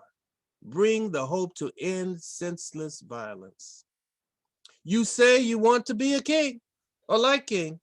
Bring a vision filled with a dream of hope.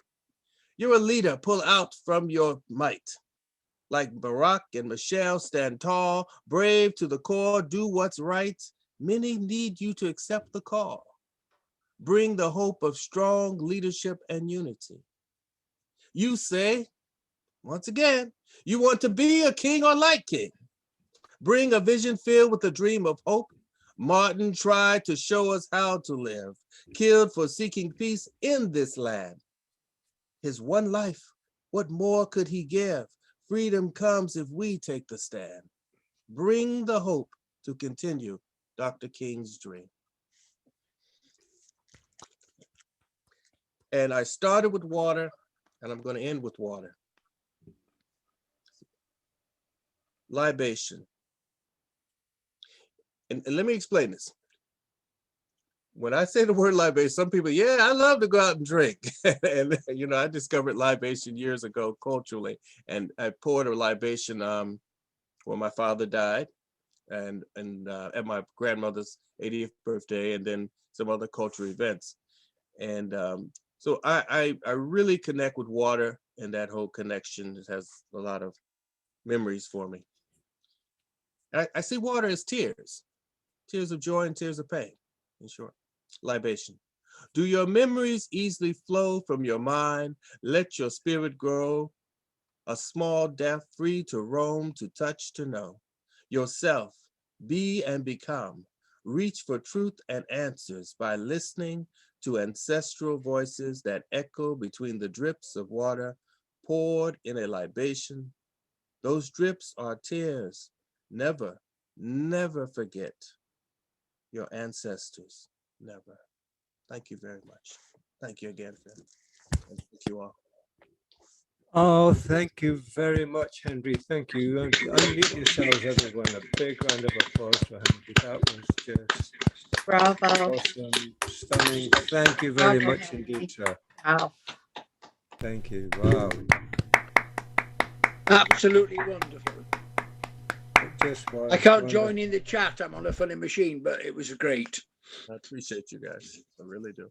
Thank you very much, sir. That was just a wonderful way to spend part of my Sunday evening, to tell you the truth. It's just so chill is the exact, and chilling, both chill and chilling, I think. Thank you. Well, we're going to take a 5-minute break now. I think we need to go for a coffee, a tea, or whatever, or some libation, whatever you want. And we're back in 5 minutes with Jamie. Thank you. Anything. Ooh. That was fantastic. That was fantastic, Henry. I hope you do see the chats, because honestly, like, your poems brought up. I was listening to some Nina Simone last night, and it immediately brought some of that to mind. And I mean, we were talking about, you know, Billie Holiday and Nina Simone both doing Strange Fruits, and it was like it just, I could hear it echoes in like your powerful raw poems. Really fantastic. Amazing. I thought of both of those, and I thought Nina would be so proud of him, to be honest.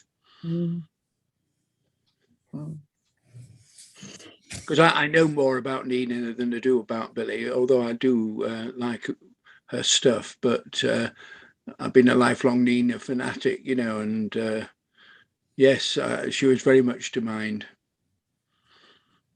Well, she was alive and writing today, boy, would she have some powerful stuff to say. For sure.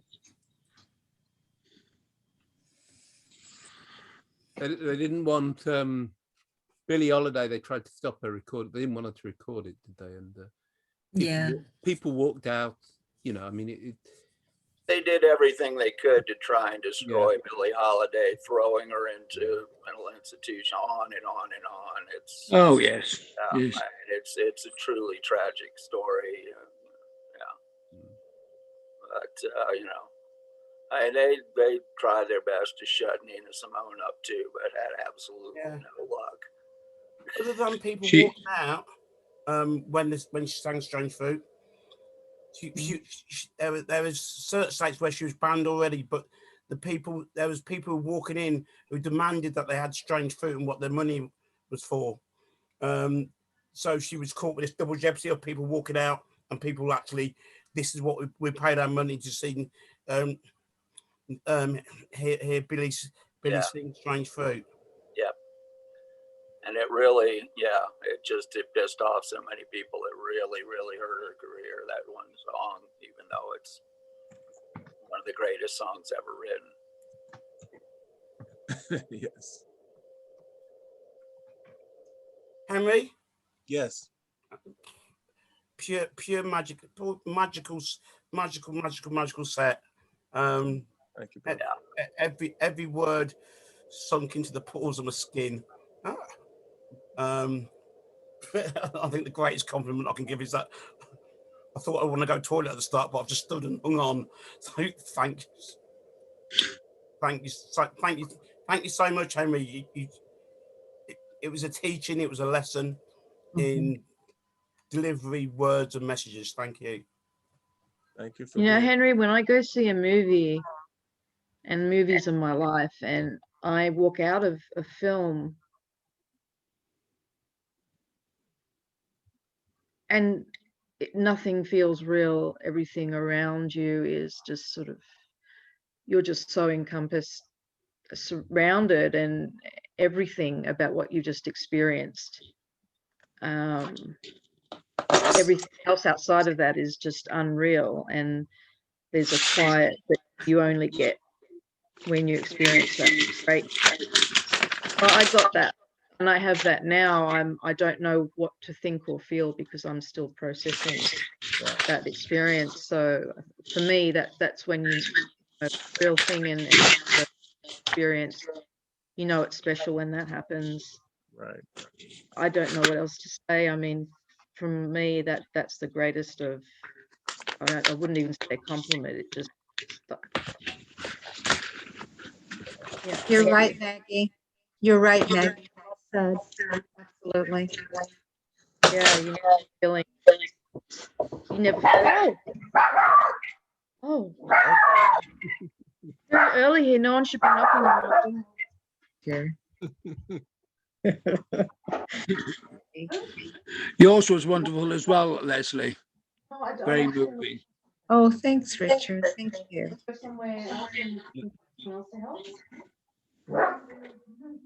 I know people have their pets, and I wonder if there's a group out there of pet lovers and they have their little cats and dogs sharing moments. I don't, On Zoom? Yeah, on Zoom, right. What I'm gonna do, I don't know. I'm so sorry. I live in a housing area and there's a lot of addicts around me, and ice and things and drugs, and it's very sad, but that's what it's like. And so sometimes, like, someone just came to my door, a girl who was obviously on something or wasn't able to get something, and she wanted to come in, and so I had to deal with that. And last night, they just closed the door across from me was where people would go to get their heroin. And the police went in a few days ago and put a block on the door. And so the people who have been going there have been coming and seeing it's not there and hanging around. And it's been it's been a lot more of that than there normally has been. So I just wanted to apologize for that interruption. That's what that was about. I was a bit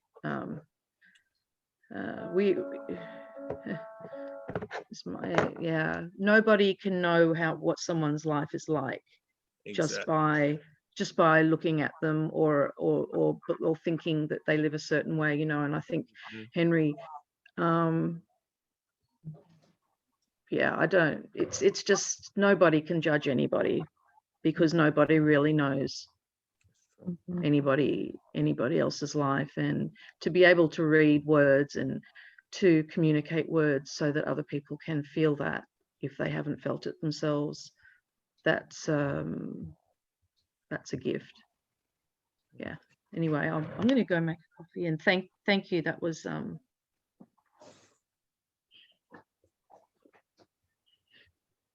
yeah, transporting. Mm.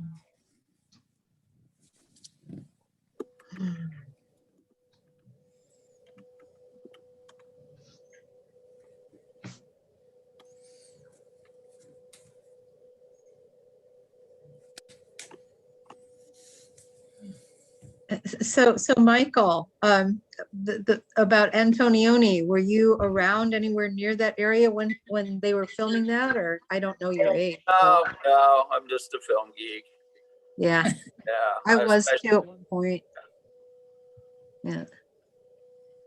Yeah, it's just, yeah, he was such, you know, just the attention to detail on so many levels, but especially as far as color. I mean, at the time he was doing things, nobody had done things with color the way he did. You know, now you've got, you know, several other people that I think would have put in that level.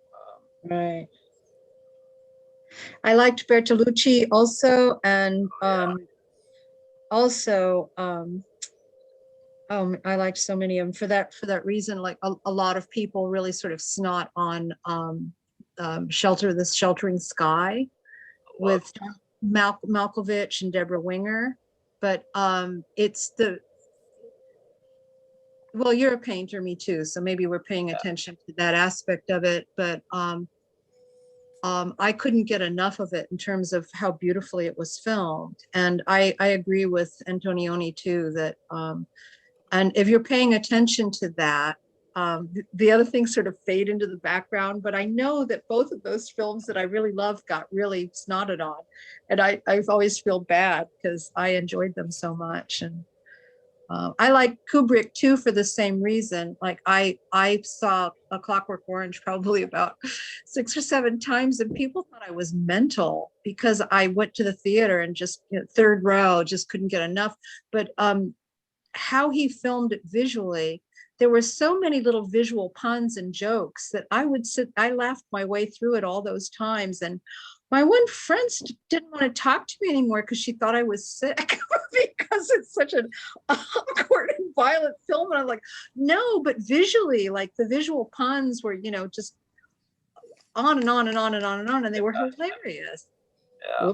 Another one, somebody contemporary who I think is such a complete master as far as, you know, the technical details, and especially, like I say, colors, Todd Haynes. Oh yeah. Oh my God. Far From Heaven. It just look at it purely for color. Oh my God.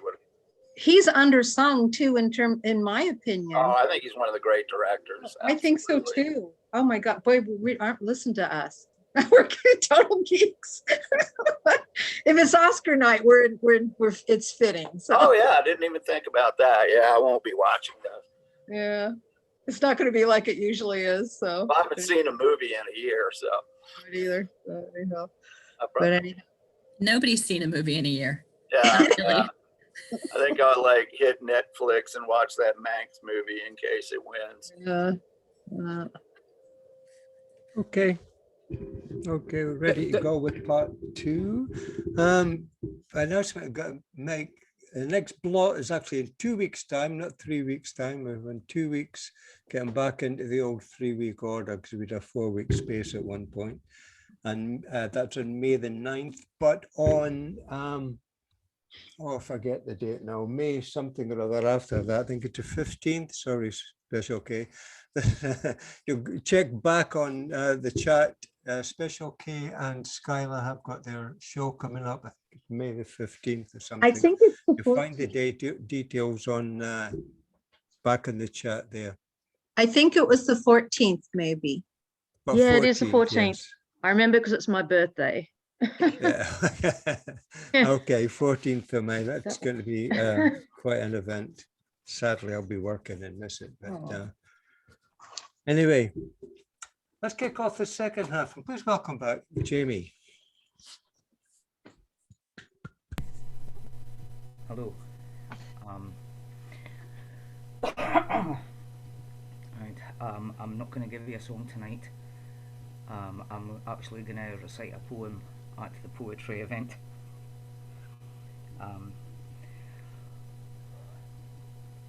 This is called Wanderlust with an O.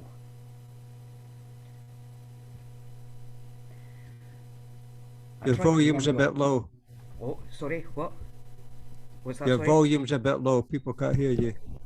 Right, okay, wait one Yeah, second. there's a hum. I'll try and rectify that. Is that helping? Is that better? Yeah, Aye. Big time. Okay. I'm afraid I can't get it any louder than that, but okay, here we go. Wanderlust with an O.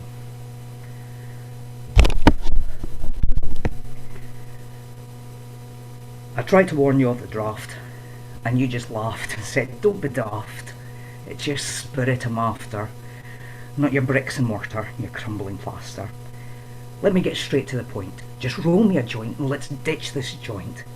I must confess that I do not possess any love for the cold and wet, and yet I bet I can get your cold wet heart to move.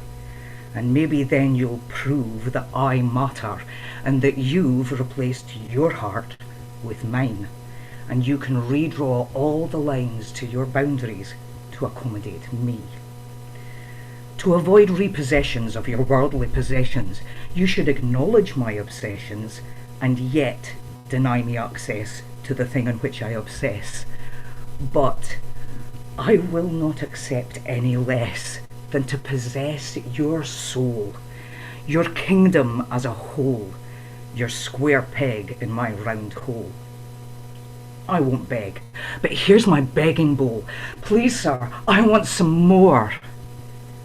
The twist in this tale is, you'll scratch at my door, but you cannot abide my abode on my rain-lashed shore, my wave-washed coast, my tide-lapped tidal caves, my rock pools, my whirlpools, my tidal waves, my hail and my hoar, and the wolf howling at my door, and the north wind that bites deep through the arrow slits of my keep.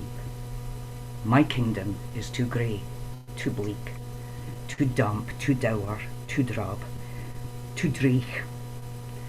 You like the Scots tongue in my cheek, and love the Doric words I speak, but not the land that founded them, the sodden dubs that grounded them, the North Sea waves that pounded them, the Arctic winds that hounded them, the Gaelic gales that sounded them, the river runs that rounded them, that took little rocks of Grampian granite and tumbled them into tiny pebbles of Doric, still capable of Victorian Gothic, and despite being radioactive, to you emit only the romantic, the myth and the magic, and seem pleasingly cool when plucked from deep within my deep purple pool, and warmed by the warmth that you'll pour over and into them, till they sparkle like little gems, smooth ovals in your palm, like wee sweets,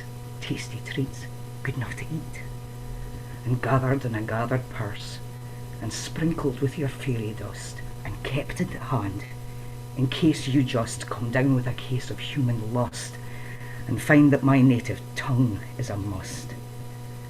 And then you can roll my rustic rocks around in your hand till your wanderlust stops.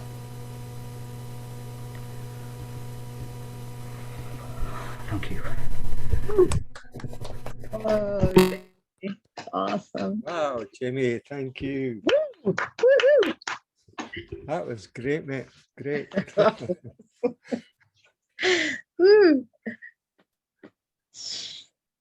Did it out well. Did it out well. Boosting the Doric and all that. Cheers. I'm indifferent from Jamie there, huh? Okay. Margaret Regan, thank you. Thanks, Finn. If any of you have entered into a sexual relationship with somebody and sort of was very casual about it and thought, sure, this is great fun, you know, and like having in the idea that it would be short-lived. Well, this is a poem I wrote to myself about that belief, and it's called The Spark. Do you think once ignited, sparks can be quieted? Do you really believe that you didn't receive the love that enfolded, that became so emboldened? Do you think our creation, once lovingly loosened, can be cast from your bosom, can be purged from your being? Can it really be so, as you stroll and go slow, that your nonchalant mien will not inwardly scream for touchings and strokings and feelings and flowings? Do you really believe the flow can be stemmed when floodgates have opened for gushing explosions? Now I have another short one. It's called Surge. A wellspring of juices bubbling beneath the surface heat of moistness seeping, trickling, dripping, deliciously, slowly, movingly pouring through pores opening, oozing, flusing, rhythmically racing through wetness prevailing, climactic ending, reaching crescendo. That's it. Thank you. Thank you, Margaret. Thank you. Thank you very much. Indeed. All right. Maggie Hall. I just want to say, I'd noticed, Finn, that this is the last online that you're going to have. Is that right? It's all going to be in person from May? No. It's going to keep on doing online ones. Just saying the next one is in 2 weeks as opposed to 3 weeks.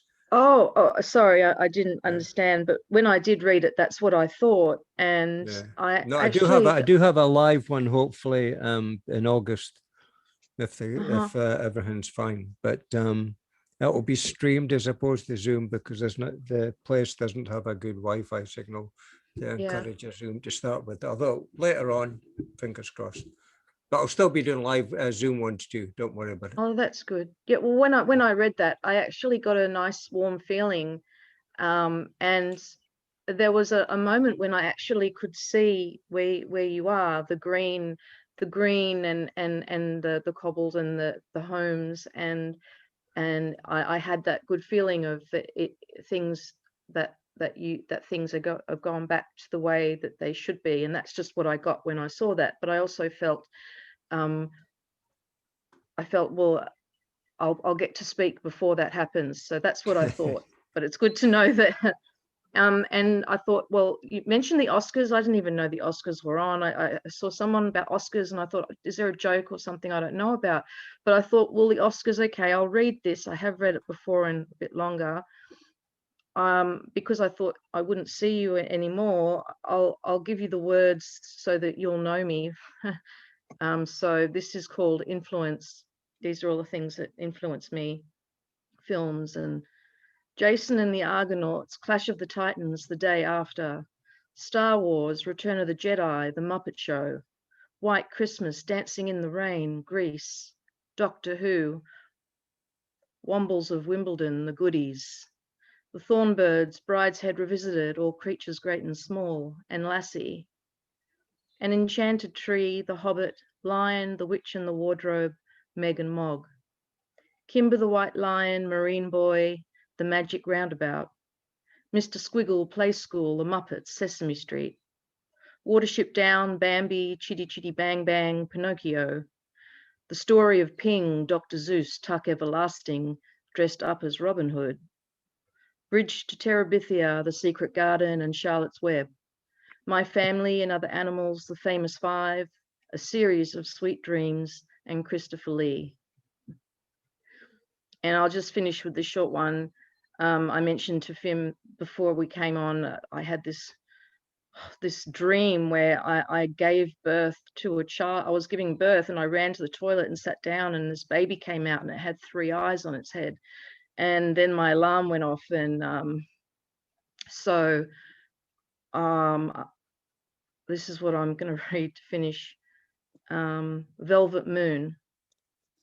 Sunken thread, woven light, descendant kin, shadowed plight. This offering a woman gives, lost blood, ending tears. November suns, the daughters May. Awake anew, just one last child she prays, before the velvet moon. Fallopian coils, the sacred womb. Alone at night, the last egg falls. The next beginning comes, menopause. Yeah.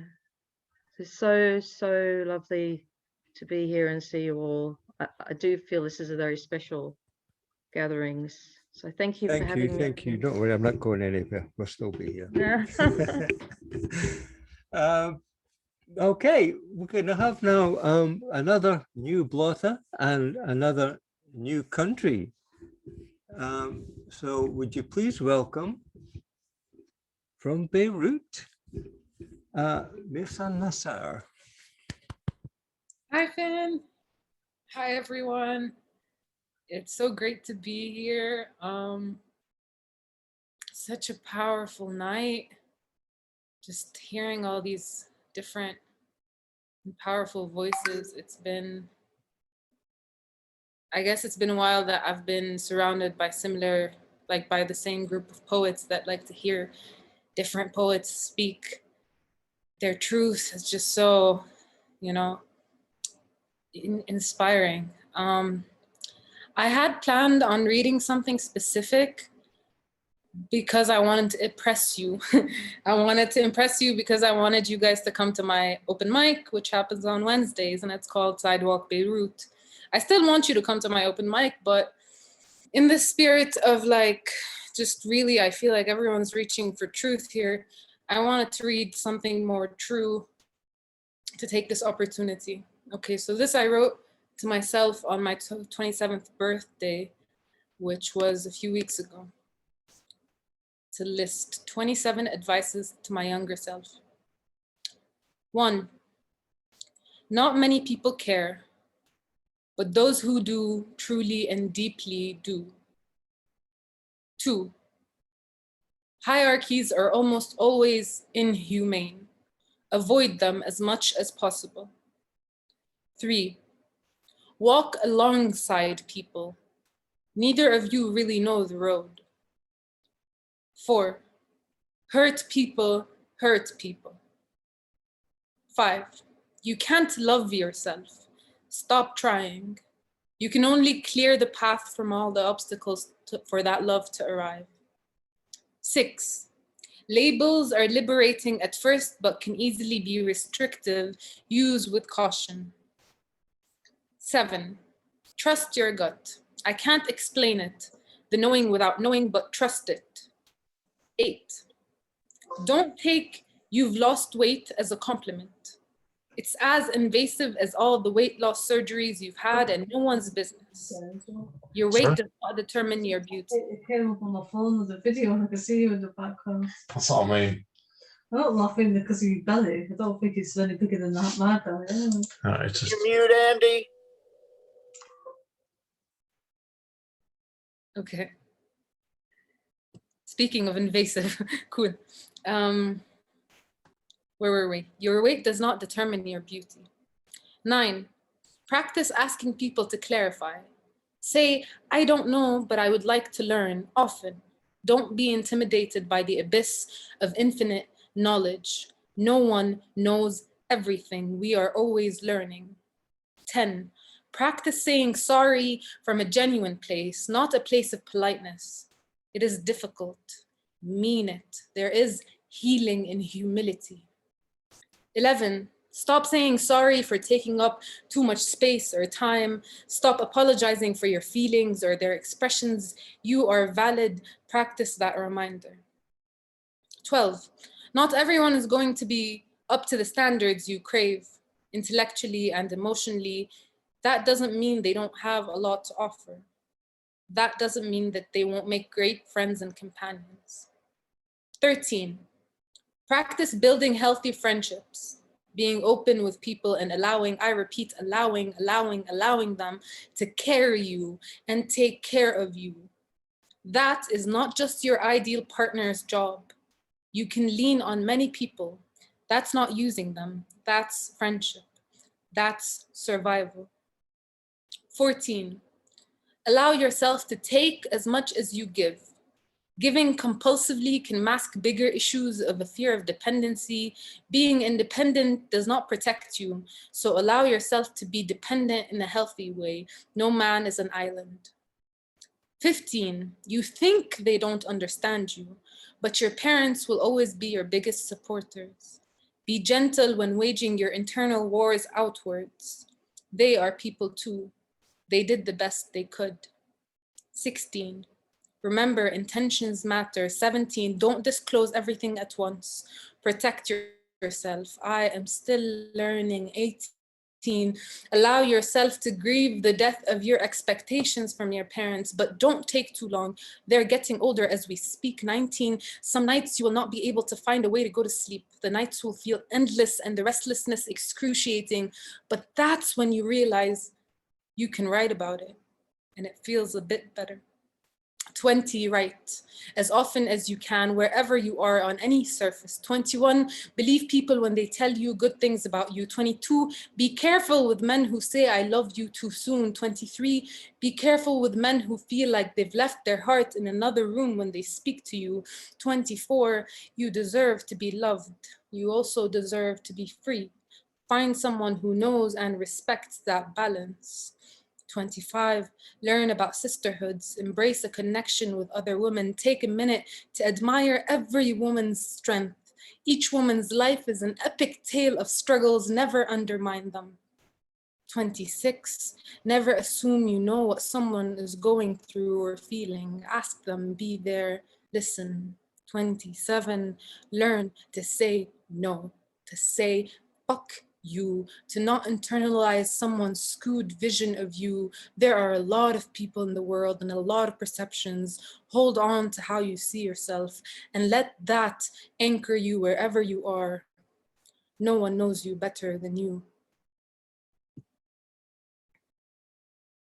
All right, thank you. I was gonna apologize for taking too much time, and then I remembered the reminder. So thank you for listening. And if you'd like to come and join us with our open mic, it's called Sidewalk Beirut, every Wednesday.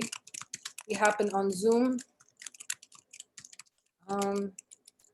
And yeah, you can find us on Instagram and Facebook. Thank you, thank you. Wonderful for coming along. And you really put the link, whatever, to Sidewalk in the chat. People are coming along. It really is a great evening. It's one of my, I've only done it once, but it's one of my favorite Zoom shows. It's just a great one to go along. Okay. France, Becky who? Hi from France. Sorry, I'm having a few technical problems. Can you hear me? Is it okay? You're breaking up a little bit, but we can hear you. You're loud enough, but okay. Yeah, you may want to try turning off okay. your camera to be on the safe side. If you turn off your camera, you've got more bandwidth. Yeah, I know, but I hate where that would be a bit weird, I guess. But okay, I'll see how it goes. That's okay now. That's fine now. Okay, right, here goes. Okay, sorry guys. Right, I don't know quite how to follow that. I wanted to try out a couple of three, if I've got time, poems from this April Poetry Month thing, which is mostly an excuse to check out silly ditties every day. But I had 2 or 3 I'd like to share with you, if that's okay. So here goes. The first one is a sonnet. A soul sore weighed with seasonal despair can soar so high in premature delight, first tantalizing hints upon the air of spring's soft dawn beyond this winter's night. And once the equinox regains its place, too easily we think our warmth secure, but countless chilly spells as yet give chase to daring dreams of landscapes green once more. One sunny day our hopes rise on the breeze, to plummet when the next brings April snow. Courageous blossoms too soon gracing trees risk early flight as late north winds do blow. Though cold may bite, in nature we should trust, accept that seasons turn as seasons must. Sorry, being a bit silly there. And this one is a bit tongue-in-cheek. It's called One of the Joys of Parenting. One bright spring morning, the early sun called me from my breakfast routine, enticing me to instead refresh my lungs and feed my soul. So I went for a walk, and it felt so good. My eyes rejoiced in the stretching over picturesque distances beyond the four walls behind me. My ears were soothed in the joyful seasonal choir of woodland birds, my skin bathed in warm dancing light filtered through a forest skyscape. It felt as if nature herself was reaching through my eyes, my ears, my skin to touch the fledgling ideas stirring within and gently nudge words into place like mildly errant children. I returned home with half a sonnet in my head, and it felt so good. The next day, the sun called again, this time both to me and my young son. So we set out together. Two sets of eyes briefly set free from the confines of indoor duty. The trees carpeted our pathway with dappled, branch-strewn morning light. The birds were presumably singing somewhere, but this time I could not hear, as my ears were filled with the incessant rattling chatter of a jubilant 10-year-old fresh from sleep and free from care. That day, I came home with enough words to rewrite the Iliad, poured forcefully into my skull as if from a bottomless vat of toy bricks, then stirred into a bewildering crush of meaningless mess. That day, I wrote nothing. Sorry, that was a bit silly as well. Do I have time for one more? Yep. Okay, and this one, sorry, trigger warning for violence against women. It's called She Just Wanted to Be on Wikipedia. Kind of proof that I will rhyme about anything, sorry. She just wanted to be on Wikipedia. She was not dreaming of fortune and fame, not seeking to gain international acclaim, no front page of Time or Bien Paris Match, no trash tabloid hustler or shutterbug catch, not Oprah, not Strictly, not the BBC, no Stir the Mud chat show on daytime TV, no made-up celebrity hunted by media, just one short entry in Wikipedia. Just enough glory to fill a few lines, to merit a brick in the vault of our times, some small-scale achievement to make her feel proud, leave something of value, stand out from the crowd, a minor world record, a poem or two, a cute innovation, invent something new, just one little sign life had been worthwhile, to prove she could go somehow that extra mile, have something to show, be able to say she'd done something more than just live through each day. She wanted to shine, her chance never came. Fate had her lined up for the wrong type of fame. When folks spoke her name or caught sight of her face, it was as a victim of wrong time and place. An act of depravity none can defend, her one known achievement, an untimely end. Her only mistake, to walk home after dark, to stop off for gas, jog through the park, call out a bully, face up to a creep, speak to a neighbour disturbing her sleep, shaming a colleague for something he did, reporting a sex pest, protecting her kids, turning her back on the wrong kind of guy. In some twisted minds, these were reasons to die. Now, in the worst way, she actually achieved a new wiki entry where we can all read her personal details, birth date, hometown, fame grievously shared with the one who cut her down. No fitting memento, no labor of love, just some stranger listing her, murder of. Okay, thanks guys, sorry about that. Oh, thank you. Thank you. Thanks, Becky. Change of tone, I love the change of tone, one different thing on each one is great, thank you. All right, there we go. Noah. Greetings all.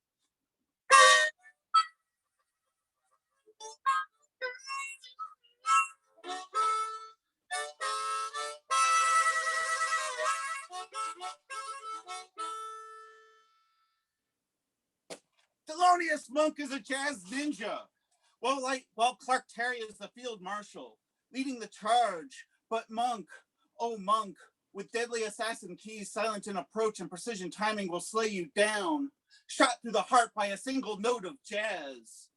Sam Jones, man. Sam Jones will stare you in the eye playing the rhythmic center of your eulogy, and emotions on primal center cling to deep bass groove.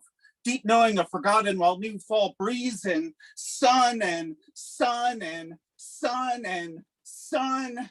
Daylight forever now through window, forever always, forever now. But Monk still, Monk is silently lurking, searching for what is that makes me tick, but he knows. Can thoughts be channeled through piano keys, finding a single fracture point of a man? Take time, take time. Philly Joe Jones rallies the troops, sets battle plan in stone, in dance, in expression. Surge now, everyone. Take hold, take life, take destiny, take everything, take you, take me. Dance, full dance. Monk and Terry have come for your soul. All right, I'm gonna read, I just wanna interject, having nothing to do with anything I'm about to read, that with these Zooms, truth, I just got my tablet with no keyboard, so I'm really quiet in the chat. Sometimes I shoot little messages to people here and there because it's really difficult for me to write, but I can't put into words just really how terrific everyone here is.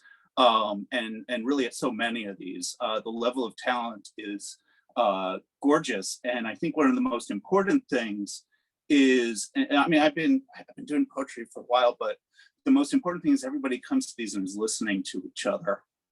And that's just, you bottle that. That's the most important thing, and how much everybody comes to hear each other. And that's just beautiful. And I've really loved the last year of connecting to everyone. So that has nothing to do with anything I'm about to read. I'm gonna skip to this one. This is called Fairy Tale of Reality. Pages told as childhood goes, imagination was adrift. Forever tomorrow like eternal timeline drawn in sand. Dare to cross attitude, the only challenge to face. Fairy tale reality was truth and future. Possibilities roamed free as mind, but the clock ticked and secretly stole from flesh. Clock bleeds with each stroke as crushed hand became harder to bear. Chapter piled upon chapter, but wished dream could still be reality as mind still sailed on open sea. Tick tock goes mind, tick, tick, tick. Tick goes wasted effort, tock goes more to dream.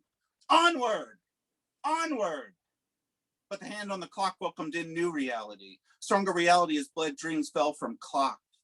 Pages ripped asunder, floating in sea of lost dreams slowly dripping, dripping. The wheel of reality crushed mind, gears grind, clock ticks, system in place. The book was a lie. Reality was set in stone and ambition adrift. The clock bleeds until sea of dreams claims souls and ship of hope is fool's way out. Book under arm, book held high. Staring at clock, I see it was created by 1,000 minds. Shriveled thoughts imagined into reality.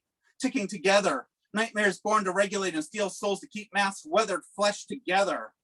Arms were, pace set in stone, movement still forward, eyesight stolen, gray is the only normality. Wither in flesh, wither in mind, clockwork patter, it was all still written. Soul sucked into time, construct to strengthen the dreary many.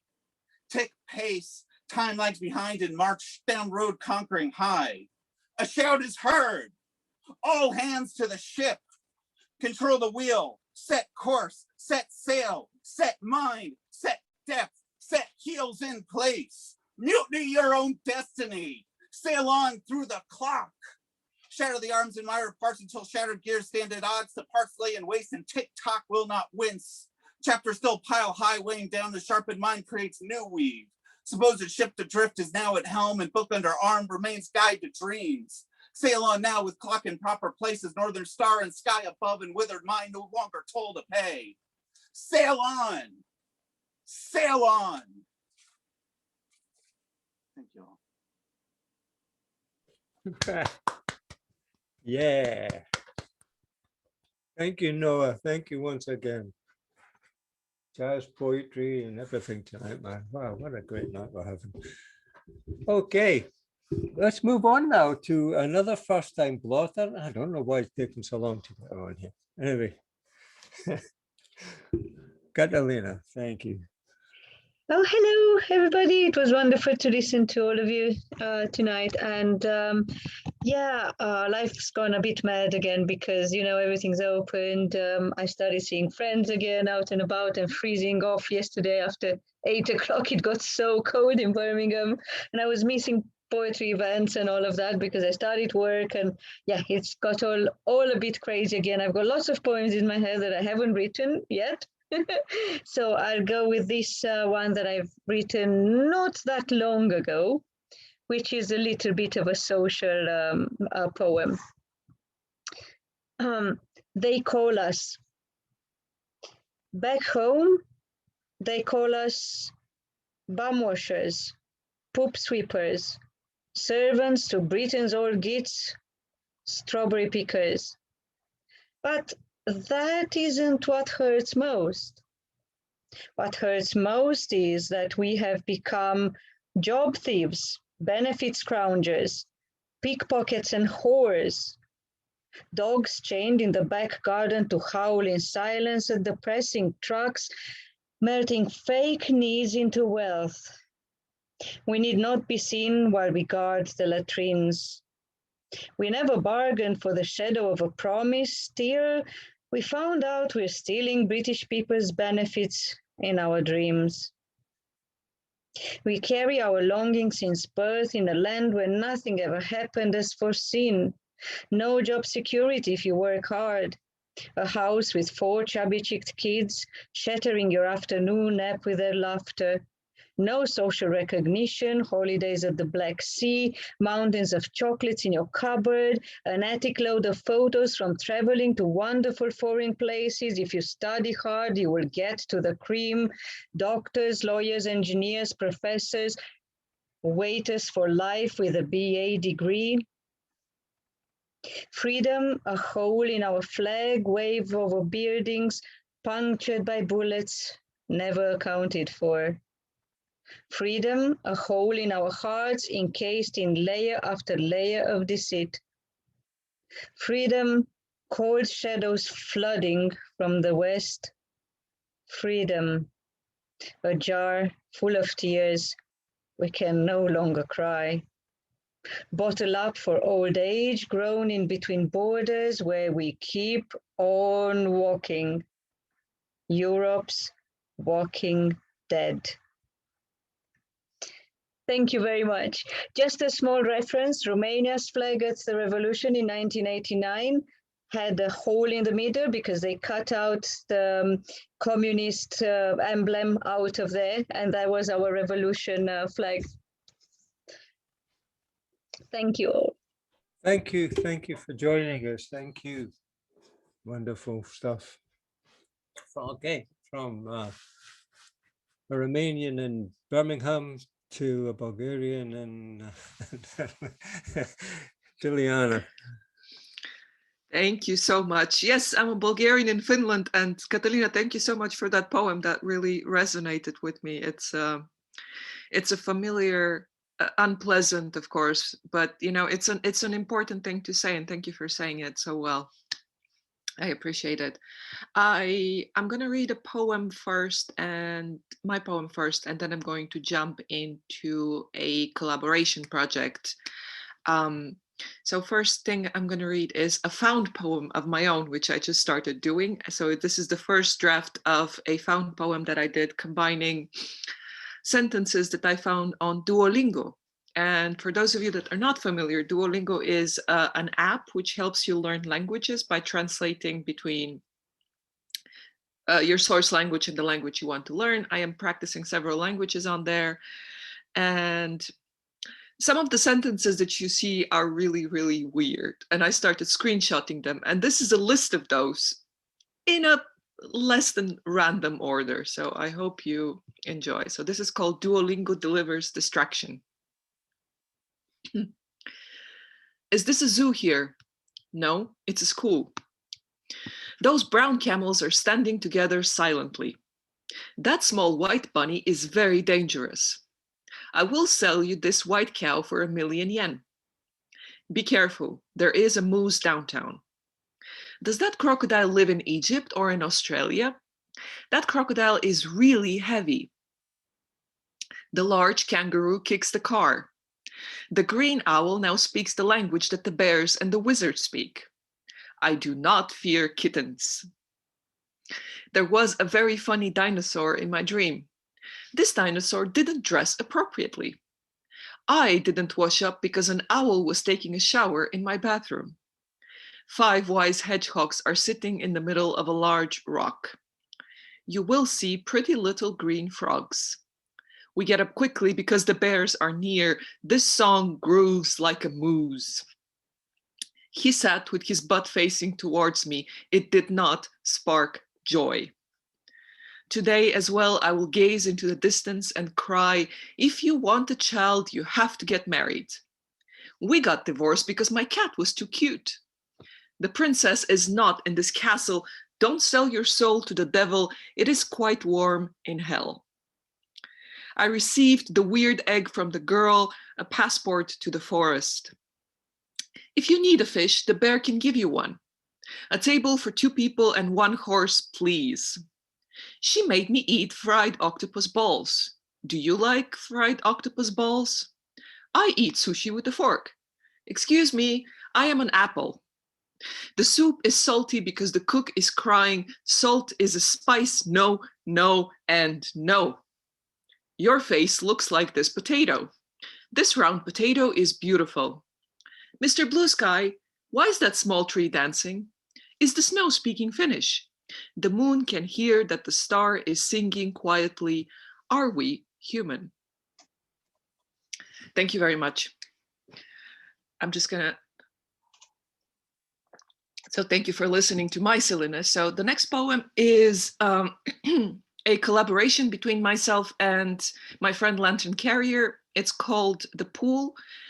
And it's a very different mood, but I guess one thing that I have to tell you about myself is that I do suffer from severe depression, and I don't really feel hope.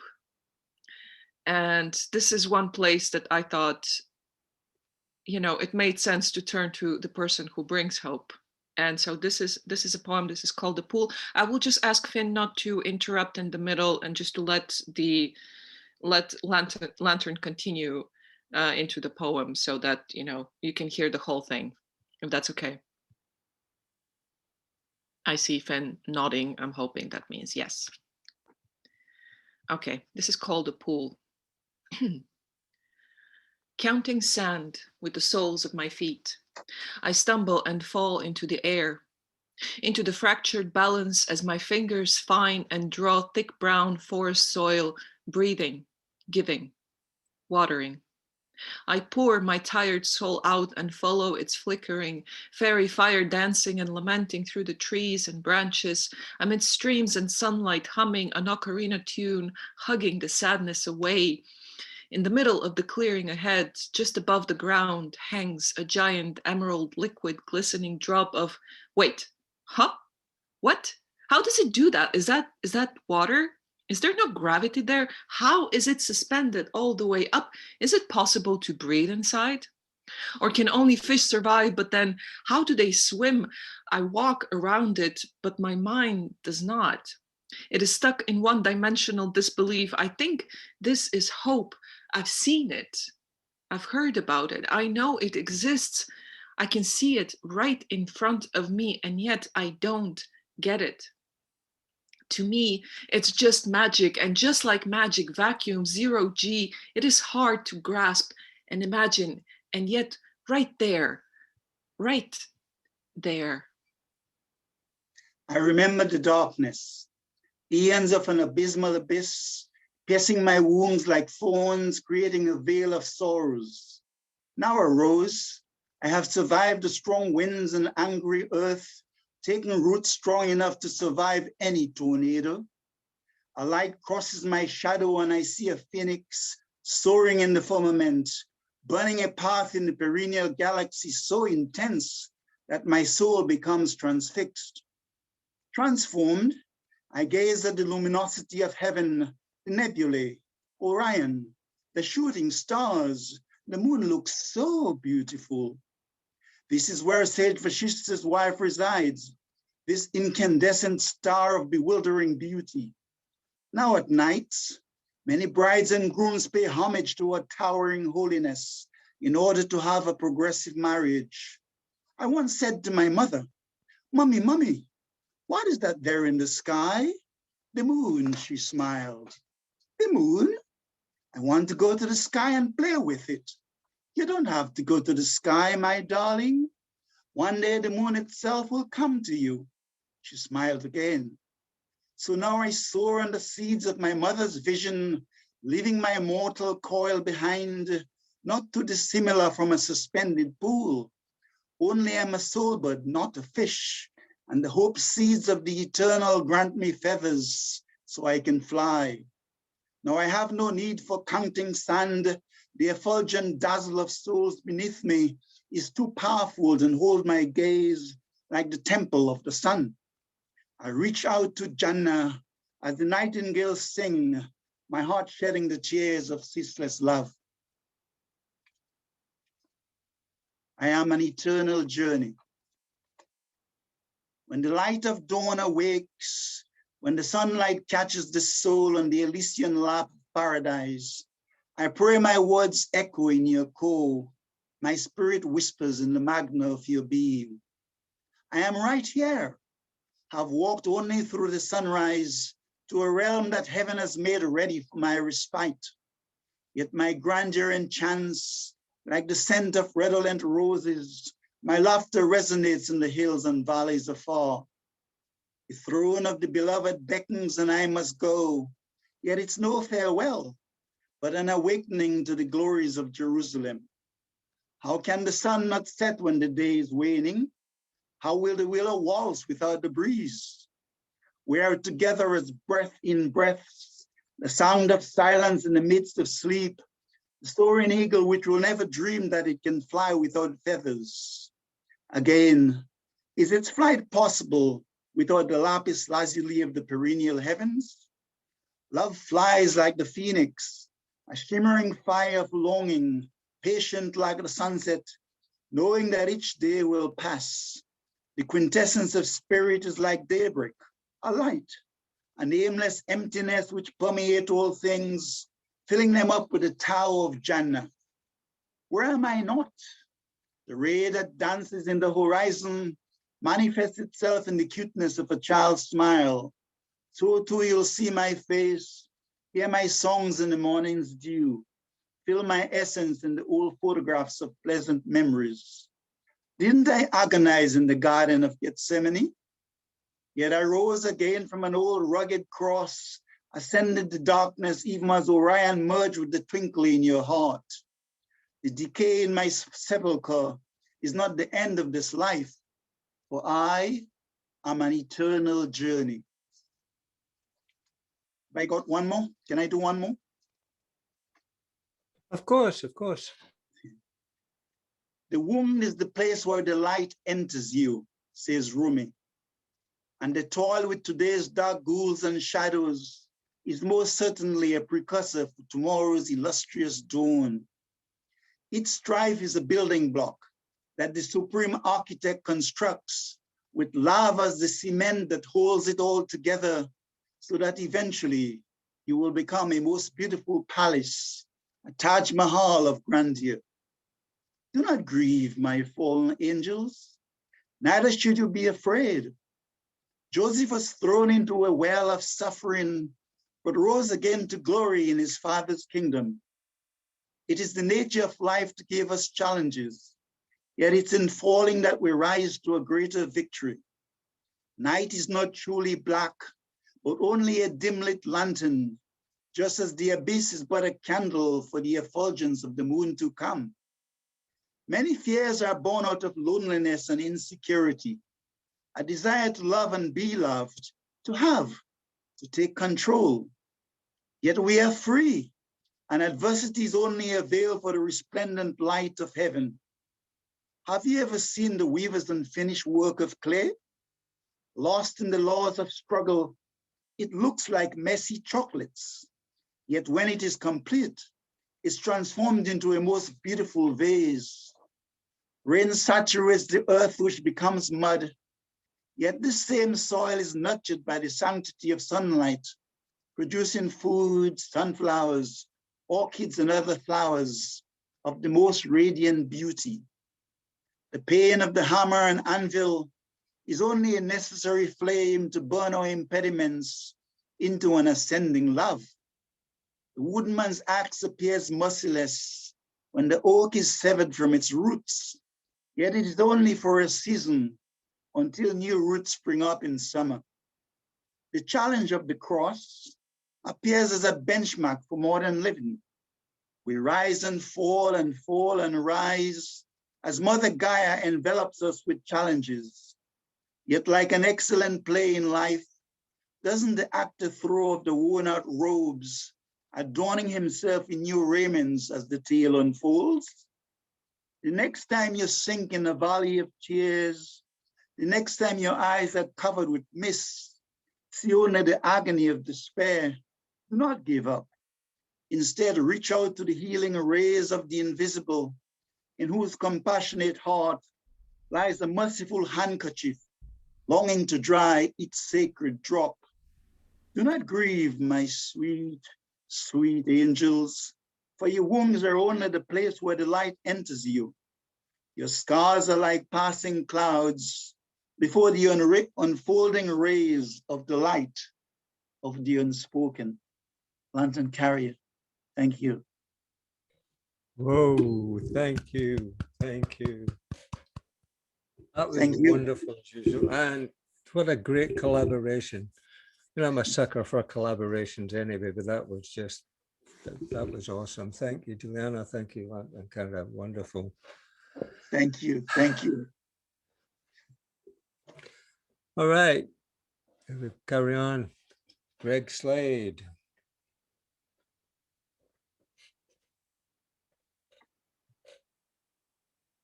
Sorry, I was typing a praise to Lantern. That was wonderful. Good job. Always enjoy Lantern stuff. Thank you, my friend. Thank you. This is my musings from this morning. It's called For the Love of Freedom.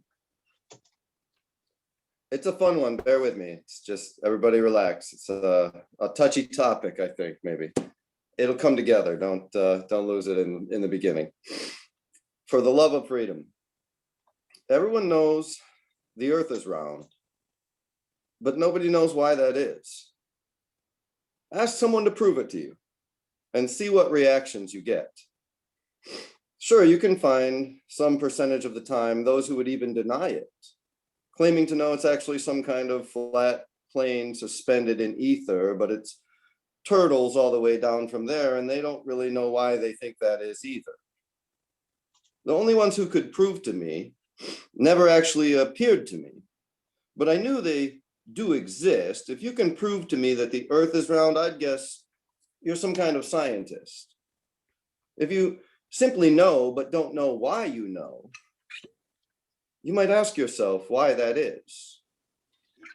Why do we know so many things that we really don't? Which might be true, but we don't really know why. What is a truth without a purpose? What is the nature of a faith that can only be explained by a lie? What is knowing that doesn't arrive from one's own reasoning? How stable is a mind that's built upon these things? What good are projections not arrived at by our own thinking? How could that lead our ability to reason into its shrinking? How much blind faith would need to be displaced for the ship in the storm to stop its own sinking? When people believe things in such an easy way, how easy it would be to manipulate their motion, to make commonplace the control of the image of a race. You'd only have to familiarize the notion.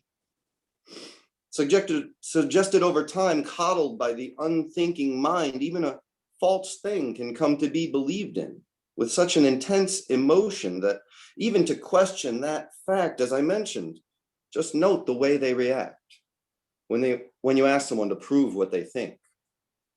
A warning to you, don't expect the majority to provide any proof. Do you know why the world isn't flat? This is a little bit of fun, a little challenge for everyone whose science isn't as sharp as attack. Think a little to yourself about how you might prove the shape of the world as this or that. As diverse as we are, our unreason so often leads us so much less far, and the reactions become a similar type of violence. Upon having a baseless worldview challenged, their very being seems insulted by be wary of how their eyes might turn on you, to question your agenda, saying that what they know is that they have nothing to prove, or that it is somehow so obvious that there is no way that anyone could ever explain it to you. Mostly you'll get some or another of the nothing, and all that will be proven is the mutual pain of our reason's abuse. For even trying to measure the angles of the unreasonably astute, you'll be accused of being so acutely obtuse, you don't know what you're talking about. The refrain constantly getting more loud, I'm not talking about anything, only asking your definition of proof. Wondering what you know about the things we all know, wondering how much we all really do. In relation to our faith in some unreasonable way of things, it's not natural to think things that you haven't thought through. Whatever you might think, thinking about your thinking is the next thing any good thinking would think to do. You think about a thing until you find a reason, offering, a place of rest on the best that has been figured of the truth. We have grown into weary wanderers, lost in a desert, where reason seems to have little to no use. If you say, hey, stop, wait, how do we know this is the right way? Who was it that said to say all the things that we all say? Surely they were able to explain, so why can't we explain it today? They say we stand on the shoulders of giants, though we seem to be less as gods and more like forced into the fire by powerful tyrants. Ask someone why they think the world is round. The unreasonable mind will aggravatedly answer by asking, why in the hell would you think it was flat? You'll see the unreason unfolding in their mind, unable to hear you explain that you never said that, and that's not what you're saying. Just saying that a truth that cannot be explained could not even be a truth at all. It could be a mistake to place one's faith in a reasoning that they can't even recall, leading us to dream of flying without understanding even the simple way that we fall, ignorant of the gravity of what we barely understand, knowing nothing by always knowing it all, unchallenged notions leading to thoughts made out of emotions. Forgiveness takes the place of our wisdom.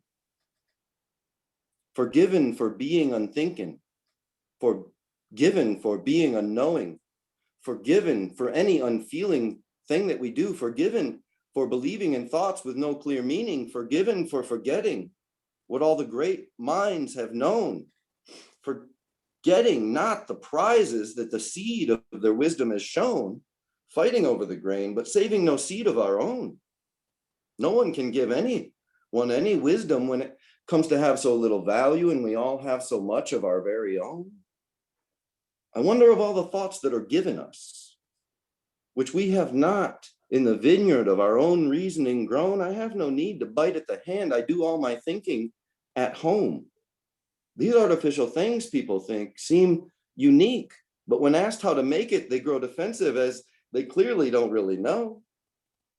The mind changed against its will is of the very same mind still. I hope that in time this will show that the unreasonable ways our minds have been bent have not damaged our collective ability to conceive, at least not to an irreparable degree. I dream of a world where the average person could explain why the earth must be round to me.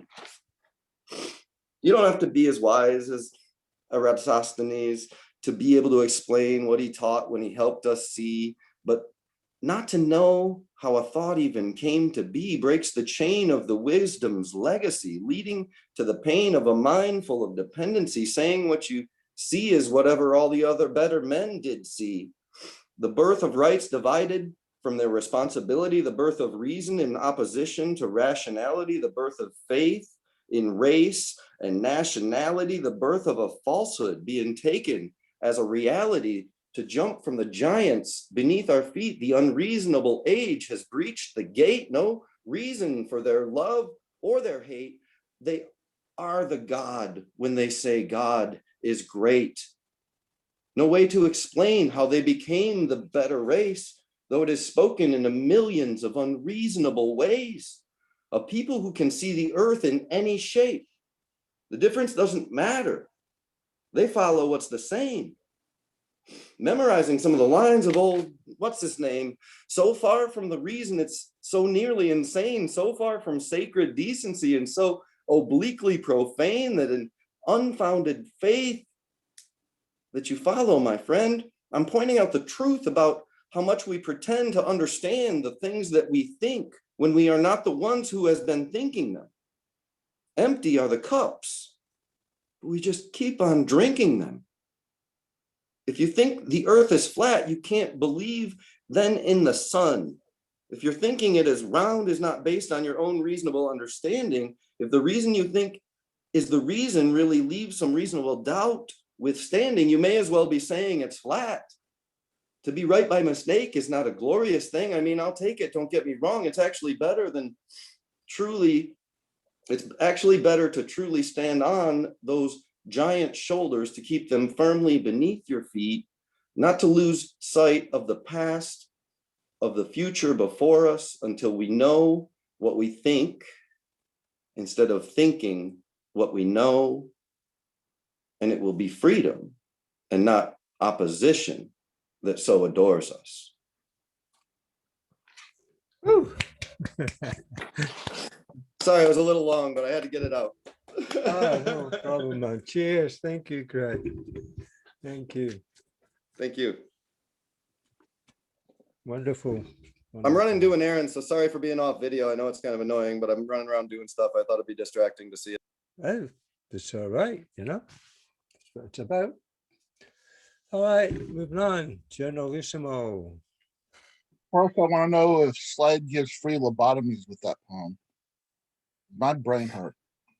Yeah, I should have given a trigger warning for you hurting your brain. I don't know. It's a tough one. People like me, you know, that's not everyone.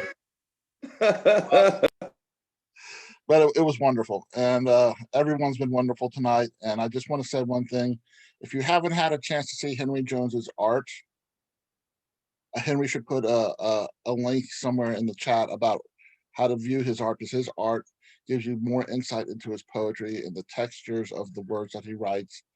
His art is just too spectacular to not want to view. I just thought I'd say that, Henry. And let me go ahead and start reading some poetry. I'll start with a haiku. A haiku that rhymes sounds so quite very sublime, it should be a crime. And I'll also do a limerick today. There once was a dog with no teeth who couldn't enjoy bones or chew meat. He went on an adventure, stole his owner's spare denture, snatched a defrosting steak off the counter, and tore it up like a happy thief. I got my second shot, my second Pfizer shot this week. This is called Things I Saw at the Inoculation Center. Hypodermic needles inserted into vials, tiny hermetically sealed bottles of liquid chemical inoculation, then inserted into strangers' arms by nurses and pharmacists in white lab coats, with smiles on faces as they rubbed pre-soaked wet naps of isopropyl alcohol onto the stranger's arms before needle insertion and inoculation shooting, followed by a 15-minute sit in another room, waiting for rare immediate side effects, with the option of choosing a Tootsie Roll or one of several flavors of Dum Dum lollipops from a lime green plastic bowl, most likely purchased from a dollar store, and free small bottles of store brand bottled water while sitting in a yellow molded plastic and metal socially distanced chairs, then given a small sticker reading, "I got my COVID-19 inoculation today," as a reward for getting shot.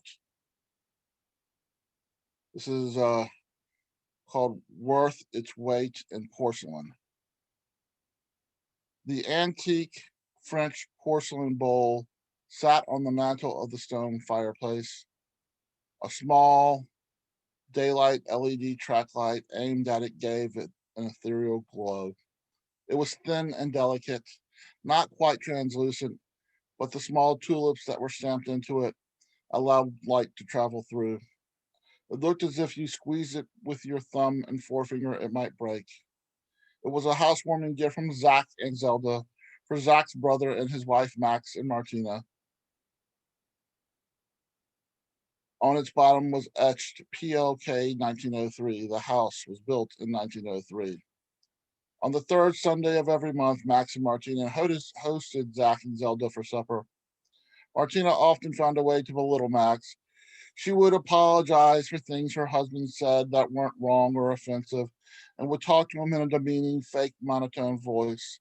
Zach considered these behaviors as tactics intent to diminish Max's self-esteem. Zach stood up and called Martina out on her emotionally abusive behavior. Martina walked over to the mantel and knocked the bowl with her left index finger onto the flagstone tiles in front of the fireplace. It broke into 5 shards of antique porcelain. Max walked into the kitchen, then re-entered the room with a small Tupperware container, picked up the broken bowl pieces, and placed the container on the mantel. Max slept in the guest room. He and Martina avoided each other the morning after before leaving for work. When Martina got home, she saw the bowl had been repaired, its cracks filled with melted gold.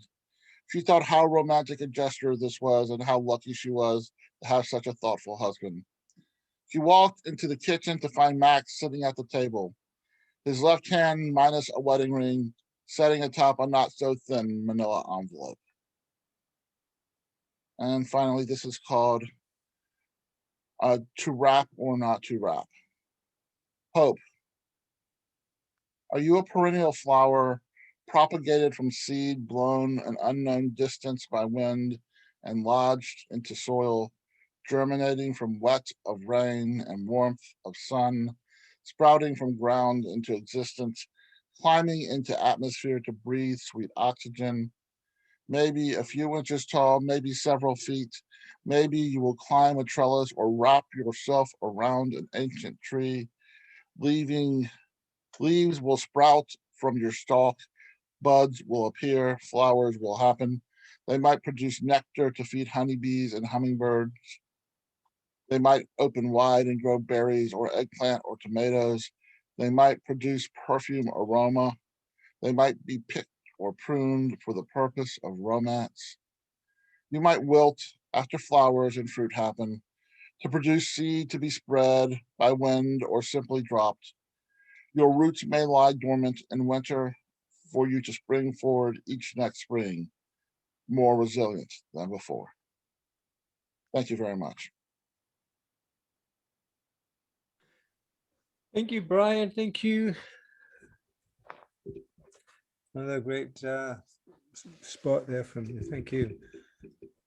Okay, moving on now, Natalie. Yeah, hi, good evening. Can you hear me okay? Yep. Yeah. Can indeed.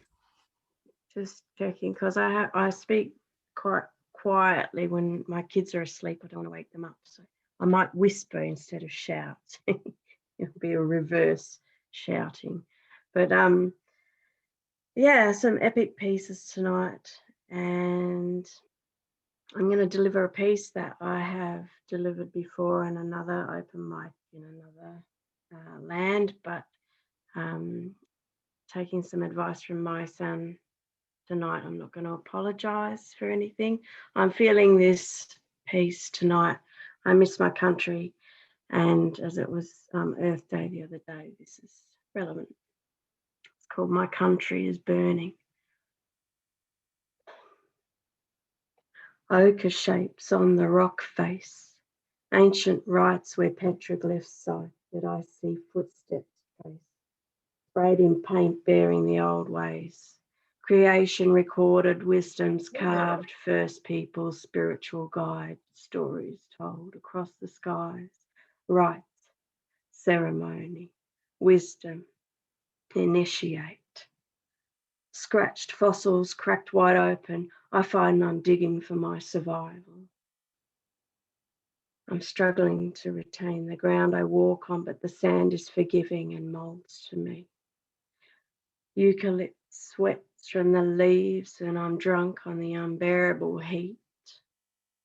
I meditate in the stench and absorb it. The sun's rays break in the dry riverbed and my own path crosses the caterpillar dreaming. Wisdom's recorded in oral tradition. Rite, ceremony, wisdom, initiate. And this is all bigger than me. And this is all bigger than me. But now I start to hear the roar of the engine and I start to see a digger with intention, and it's not okay to bulldoze with aggression, dig pits out pockets where ancient worlds hide in. It's not okay to destroy placement and origin. It's not okay to crush the petroglyphs of wisdom. It's not okay to dominate with ignorance. Fracking fractures the earth's crust, forcing out our heart's gas. Back-burning methods lost all control. Old growth forest has lost its soul, like drilling rigs in sensitive coral, like tearing down Gondwana land's hold, like endangering our marsupials, like taking babies from their mama's fold, like creating a law for genocide, like following a leader who makes you lie, like following a leader who makes you lie, like following a leader who makes you lie. My country. Fossil fuels light up the horizon. Wasted water rusts the pipelines. Corrupted drink the rum and pass it down to dull us. While the rum is passed down in the family, their families drinks into stupidity. Captivated, enjoy humility. Ashes beyond ashes, dust burnt to dust. My country is burning. The carbon's expanding. No rite, no ceremony, no wisdom. Lost at the coal face. Thank you. And so that was an old one, and actually I've got some new shit I want to try out today. But it is so, like, you'll have to forgive me if I can't read my own handwriting. But, so I put my glasses on just to, I don't think they neaten the writing, but I'll give it a go anyway. I don't have a name for this yet. I'm going to sit. I'm going to sit. I'm going to sit and watch. I'm going to sit and watch you. I'm going to sit and watch from the sidelines. I'm going to sit and watch you from the sidelines. I'm going to see from the sidelines how you play the game. I'm going to sit on the sidelines and watch you play your games. I'm going to sit on the sideline and see what tricks you play. I'm going to watch your tricks and learn to raise your game. I'm going to try my own tricks with a sense of dismay, a lack of courage I can't quite fathom, to manage to build up your armour of admiration you dole out with complacency. Like you got no consideration of how your ego could tumble into troubled waters and down the very thought of me as I aim to display the me I want to communicate. I'm going to see your intolerance and your intolerable impatience. I'm going to raise your ignorance, plain and horrible, but bow to the presence because of it. I'm going to show you kindness, though you won't even notice it. I'm going to engage you in a dialogue on a topic you're quite fond of. I'm going to fondle your preferences for corrupt malpractices, and I'm going to watch. I'm going to watch you get caught up in your thoughts of you and your own goals too. I'm going to smile sweetly as you demand of me energy to make you look 10 feet. I'm going to see the soft mat you step forward onto so stridently, and I'm going to watch you from the sidelines as you find the ones you drag in with you. I'll sit quietly as I always did, knowing full well that you didn't need to be mean. Yeah, that's it. That's my set. Thanks. Thank you. Wow, thank you. Wow. Can't say more than that. Wow, thank you. That was wonderful stuff. All right. We have another first time. It's our last first time. That makes sense. Our last first time blotter tonight. You please give a welcome to Anna Somerset. Thank you. Right, my first one is called Made Up. Promise me you'll never wear paint, said Grandma, and I nodded.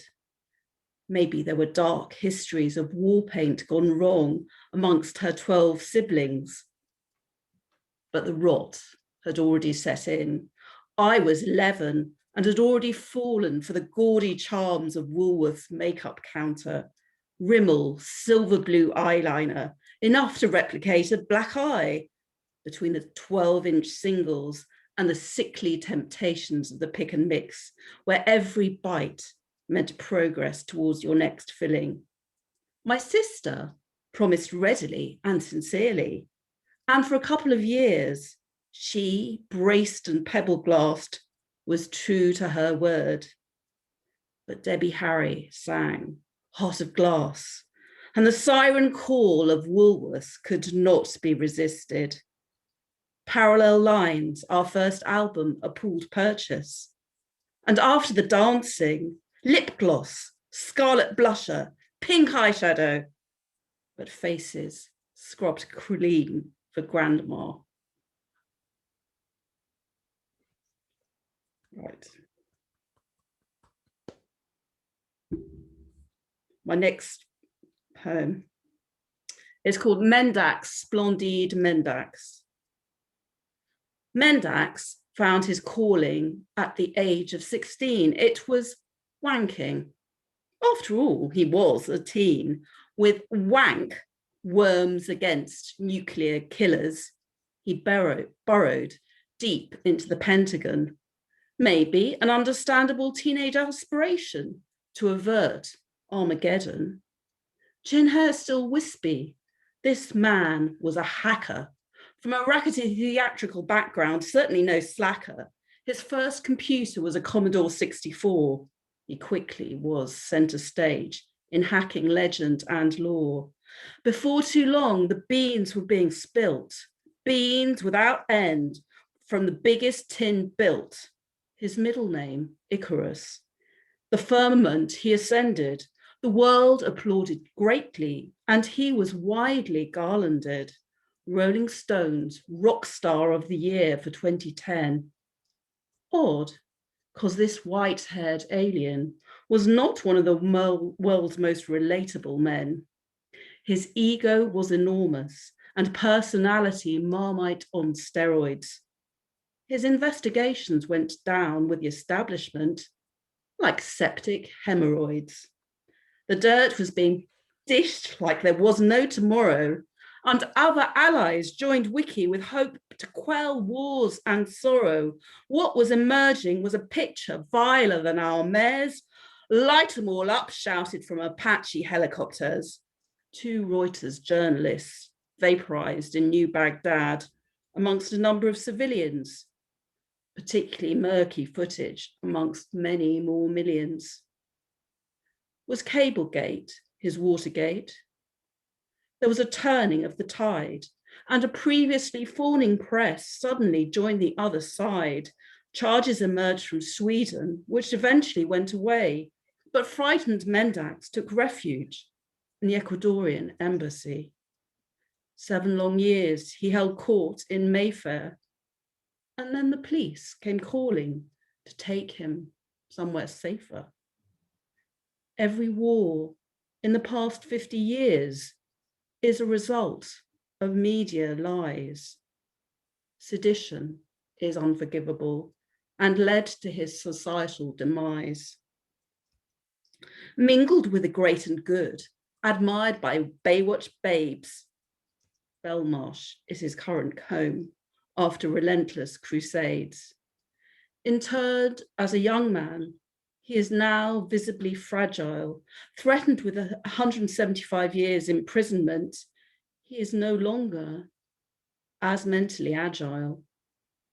We boycotted South Africa for banging up Mandela. Shall I drive round in a Ford Mondeo shouting on a pumped up hailer, saying, "Wake up, UK, this man is a prisoner of conscience.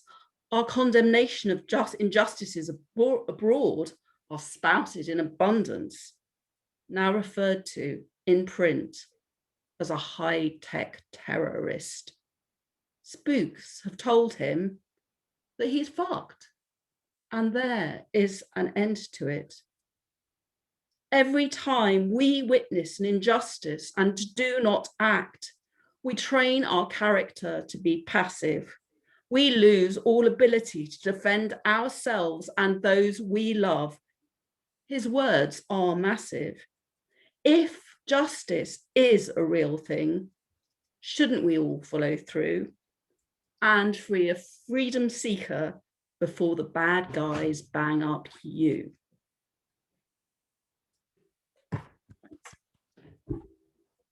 Yeah, thank you, Anna.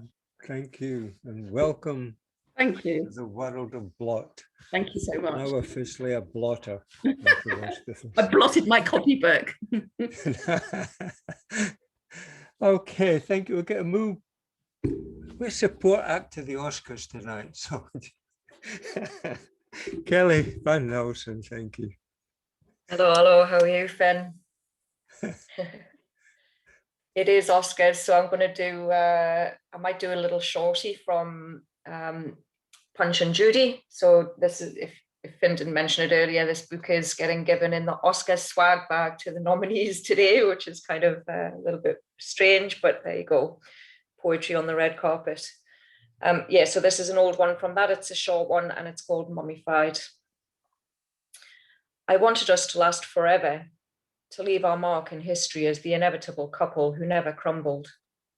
I wanted hieroglyphics to tell our love story rather than proclaim the writing was on the wall.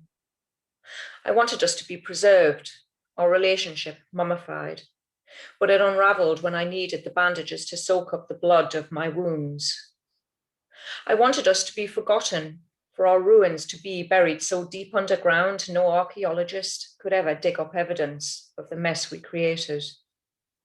I wanted nothing more from you, the day you left me in a tomb with nothing but the curse of our memories to remind me that I was not dead.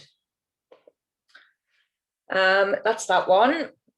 And yeah, Finn, I've got my new book retrospective is coming out next week. It's got the Tyne Bridge on the front. You probably can't see because I've got the blur on my background, but it's book 6, can you believe? And yeah, quite a bit from my Newcastle days growing up in the estates there. So this one is called Bridge Over Troubled Water, and it's from the new book retrospective. Papa checked out young. I was left arguing with Mama. Bad girl from the northeast craved the bridge over troubled water. I didn't pray for better days. I simply knew I couldn't stay. It was time to move on and make my own hay by walking the talk towards the bridge over troubled water. Always in the backdrop, seen from every angle, I knew this green architectural beast was no fandangle and could untangle the mess I was in if I put one determined foot in front of the other and stepped on the bridge over troubled water. Mott, Hay and Anderson designed an icon decorating Tyneside's horizon. On the one side, sunset and unrest to be left. On the other, a sunrise and improvise of the next best thing since sliced stotty cake from Greg's, my shoes protected by Blakey's segs. As they scraped deprived pavement in outrage at having to walk so far to tackle the bridge over troubled water. In football, the Magpies' bitter rivals are the Borough, but contractor Dorman Long brought talent from Middlesbrough to the Toon when he built the Tyne Bridge before being cloaked by nationalisation by British Steel, who wanted to reclaim his international affirmation for identical work completed on the Sydney Harbour Bridge, with just a few tweaks to her dimensions and a way better view of the Opera House instead of Cruddas Park, and those crossing New South Wales likely given a better head start than those in Newcastle trying to keep hope in their hearts as they depart over the bridge over troubled water.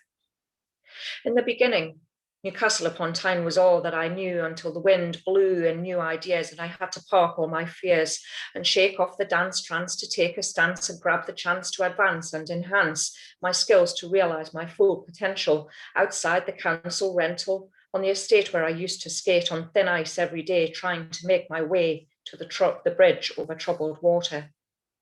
In the end, I made it to Sydney, crossing the Tyne Bridge out and the Harbour Bridge in, to join a new community in the land of opportunity, but I've never managed to build up enough immunity to cross the bridge over troubled water without being engulfed in a wave of nostalgia. That's that one, Finn, and I've got a really little tiny short one to finish off with. I'm going to do Charlie because we just had a grandma poem and this is my kind of dark grandma poem from the childhood. Yeah, it's called Charlie. Grandma introduced me to Charlie, skipping a motherhood generation as she handed down that half bottle of spiced scents packaged in a red box with silver embossed labelling, dipping me with ylang, ylang and prue, introducing me to adulthood with a hue fit for a princess. Basking in Charlie, I mutated from a prodigy child into a fire starter raving in downtown planet Earth, my nose so attuned with musky perfume, it didn't notice the smell of Saturday night on the dance floor, my body so sensuous it never repelled the boy at the end of the bar looking for the garage party +1. Charlie says, always tell your mummy before you go off somewhere, but I didn't listen, Grandma, I didn't listen. That's me this morning, Finn. Thank you. It's good to tune in again. Thank you, Kelly. Thank you. Wonderful to hear you, see you again. Thanks very much. It's early morning for you. All right. Okay, let's move on now. Welcome back, Mel. Hello. Thanks for having me back. Okay, I'm going to do 2 pieces. So this first piece was written quite a while ago. It's called Pieta. They tell me he dwells in the house of his father. Ask me to have faith. Hold a little hope in the deepest corner of my heart, trusting it was all for the best. But how could they ever possibly understand? Mourn for the loss of my baby boy that I cradled and suckled and loved. He was my sanity, my sobriety, my strength, the hand that held mine through the darkness, now an unfillable void in my heart. Over time, I stopped talking about him, avoid the questions I can't ever answer. I grasp frantically for the image of his face, try to fill my ears with the sound of his long forgotten voice. Watched him slip from my heart's battered fingertips as we became strangers. And his father's approval and attention, his new focus of achievement. Our estrangement stretched us further and further apart. Long gone are those simple days when I was his absolute everything, when he depended on me. We depended on each other for guidance, talked the world into a better place for both of us to be. I pray with all the force I can summon from my soul that something of me lingers with him. I ask the angels I don't believe in to ease my broken heart, still these angry tears, and pain becomes my inconsolable comfort. They tell me he dwells in the house of his father. Ask me to have faith, hold a little hope in the darkest corner of my heart, trusting that it was all for the best. But how could they ever possibly understand? Thank you. I'm going to do this piece. So I just did some filming there yesterday for It's Poetry Day Ireland on Thursday coming. So I filmed this piece with a friend. We're going to drop some videos on Thursday. This is called Dearest Women. It was part of the For the Love of Mary show. And this is my imagination of what if Mary could speak to all the women of Ireland and all of the things that have happened over the years, all the atrocities that have happened, what would she say? And this is her prayer. Dearest women, fragility only in eggshell prison confines, fabricated from the fallacy of men, Father on high, inspiring words and deeds, atrocities that perpetuate the shame that you carry. In my name, remove me from your likeness, strip me from my womanly nature to hold you in this guise, unnatural. Strictures formed to keep you tethered in insecurity. Humility, obedience, simplicity of manner, purity unimpeachable, causing no end of pain. Whispered in your ears from you were but a babe. Daughters taught from crib to womanhood to fear themselves and each other. Born as vessel to be broken, reassembled in misshapen form, chattel, ownership never your own. Barefooted I am made to stand on serpent's head, to teach you that I have conquered that which you will never. Show you your deficiencies as role model out of reach. You carry blame in your bodies, sorrow, a river born in your veins, concealment of sex, ensure its protection kept sacred. Given when conquered, worthy champion found.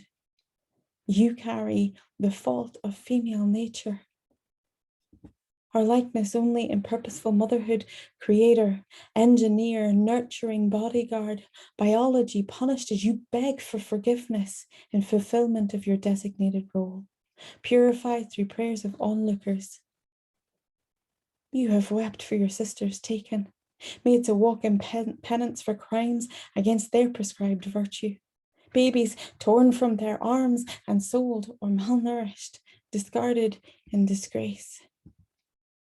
They've depicted me in acceptance to show you how to hold submission in your gaze, tranquility and sweetness of heart, endurance through trials, suffering, your legacy. My tears are for you. Stolen, my heart pierced and wounded in watchful repose, helpless, I carry the weight of you, complicit in the threshing of female flesh and severed spirit. Now, I watch you rise, slowly awakening from this haze of deception, meet each other in sisterly adoration, journey together towards emancipation, reparation, for generations soaked in hurt. Healers, warriors, women, thank you so much for having me.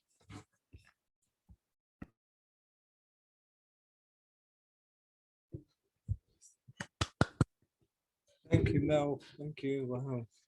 Keep in touch and thank you. That's some great stuff tonight, man. Really, really is fabulous stuff. Okay, we got something different again. Would you please welcome Juanita? Hello, everyone. I'm doing a multimedia piece. So some context, I wrote this a few days ago, thinking about the poetry community and family and safe space that hosts like Finn and Clive and so many others have given all of us. And I wrote this feeling grateful for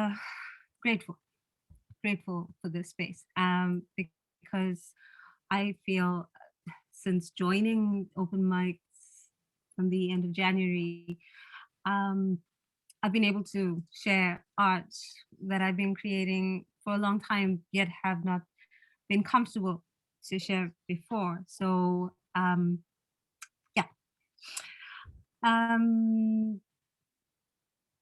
Let me share my screen.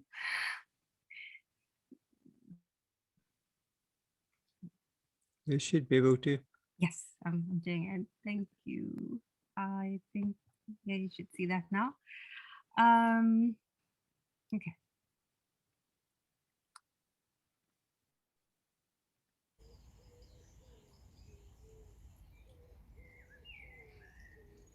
Through the days we have lived through, the days that have passed, we have had our hearts broken and crushed to the earth. It is here. It can wither, and here it can die. Or it is here, it can restore and turn to the sky. So look up, breathe deep through the darkness. Light shines, so hold on, my friend, here hold my hand.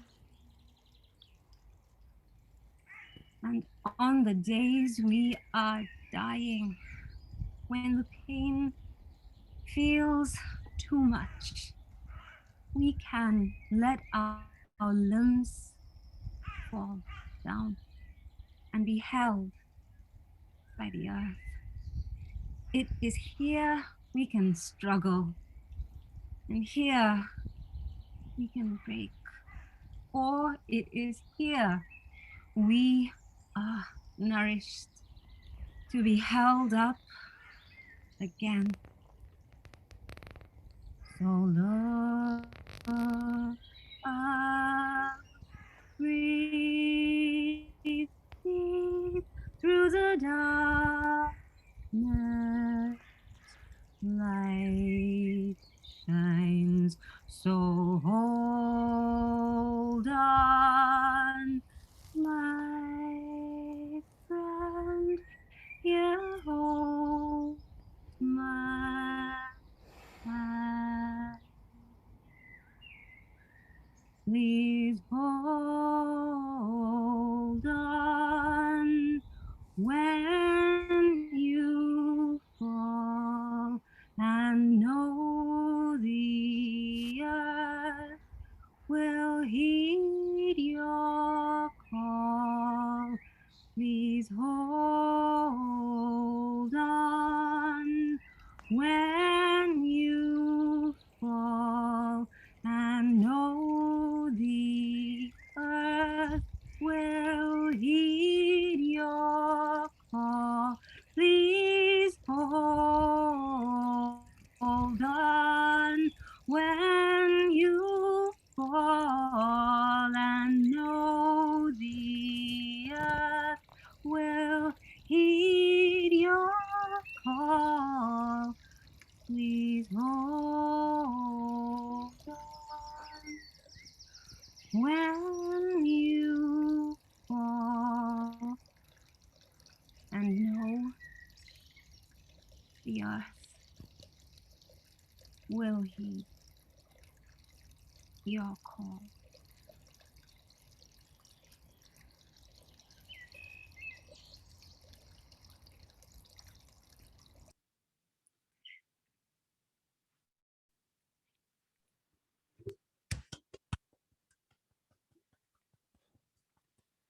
Wonderful. Thank you very much. Thank you very much.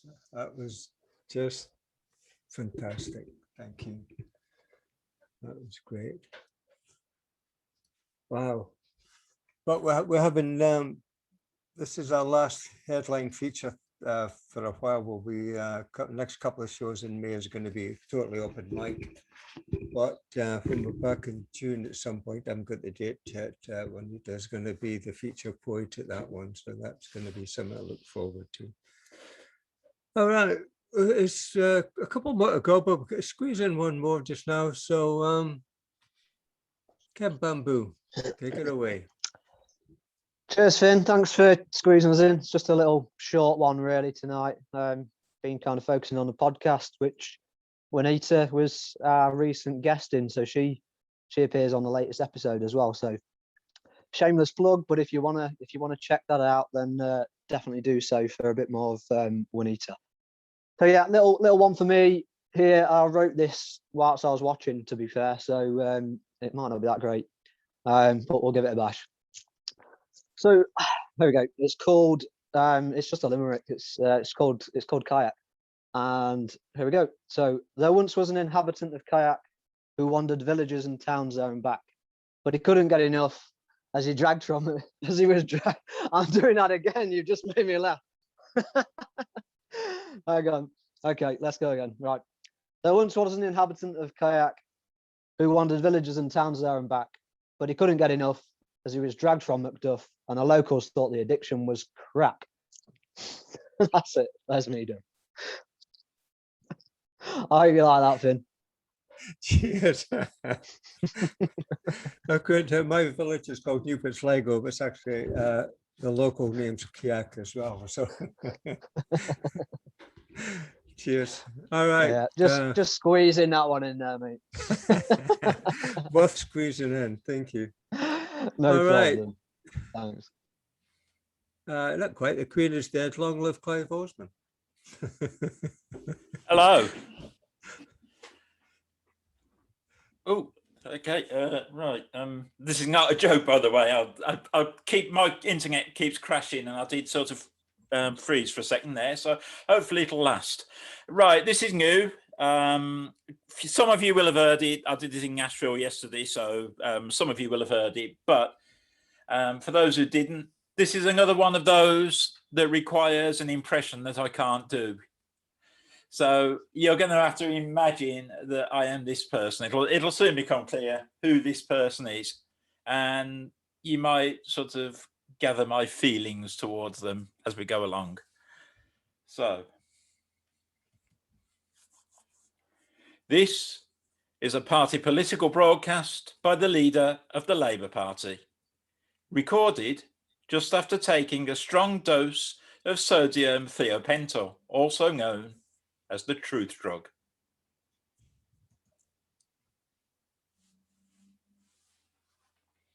My name is, well, it depends who you are. My friends on the right, both near and far, seem to prefer to call me sir. Far be it from me to deter them. I think it suits me and is well deserved. The flunkies in the middle ground prefer to hear the sound of the game. Stop with the hand gestures, Starmer. It just signals your insincerity. Oh, does it? Okay. The flunkies in the middle ground prefer to hear the sound of the name my parents held dear, the sheer majesty of Keir. Have no fear, Keir's here isn't their motto, but it ought to be. Those on the left. Stop leaning to the right. It just shows your intentions.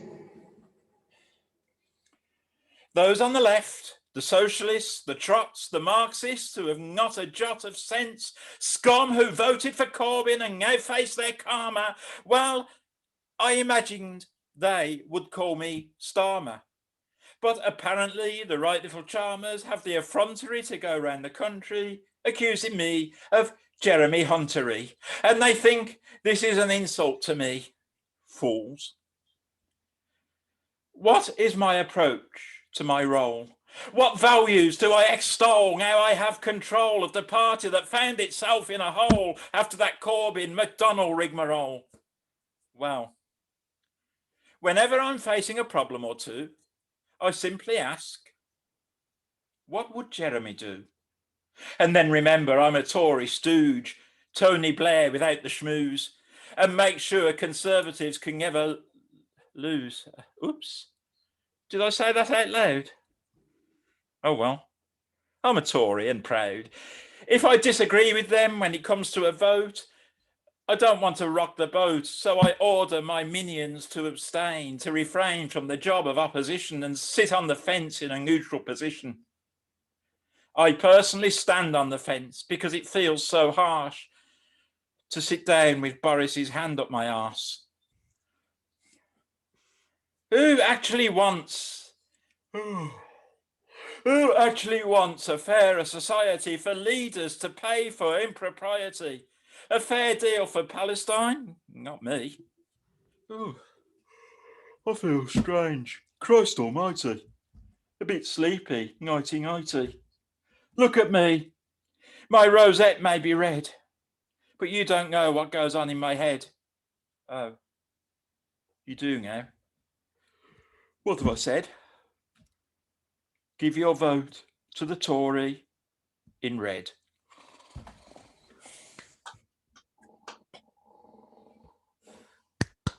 Thank you very much. Thanks, Clive. Thank you. I was looking forward to hearing that. It was great. Thank you. All right. As the evening comes to a close, we have one more for you. Brother Brooks Basak. Thank you, sir.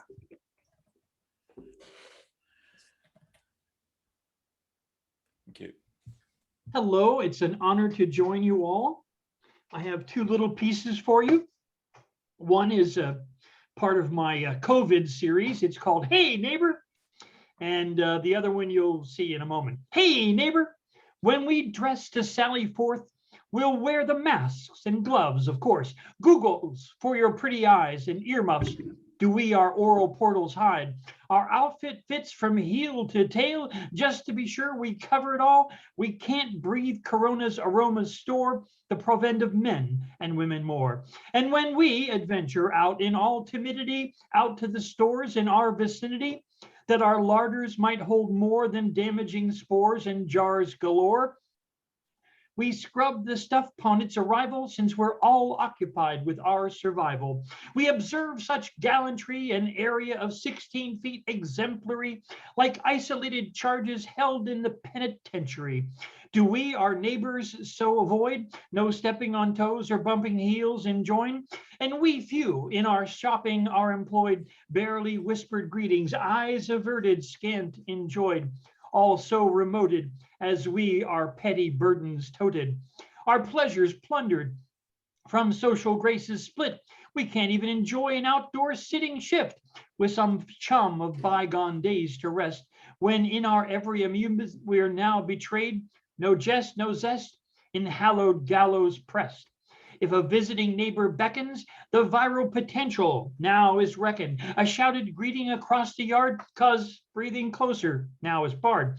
One day when old Corona begins to lapse, and no more troubles are each synapse, each several nerve frayed to its collapse, will wonder about these separate pleasures. Now a burden, once a treasure. Oh, when casual friendship lures, and boys and girls will wildly murmur, yours. What clashing senses will alarm when a warm hand or brushed cheek betrays no harm? After Corona's visit, is it?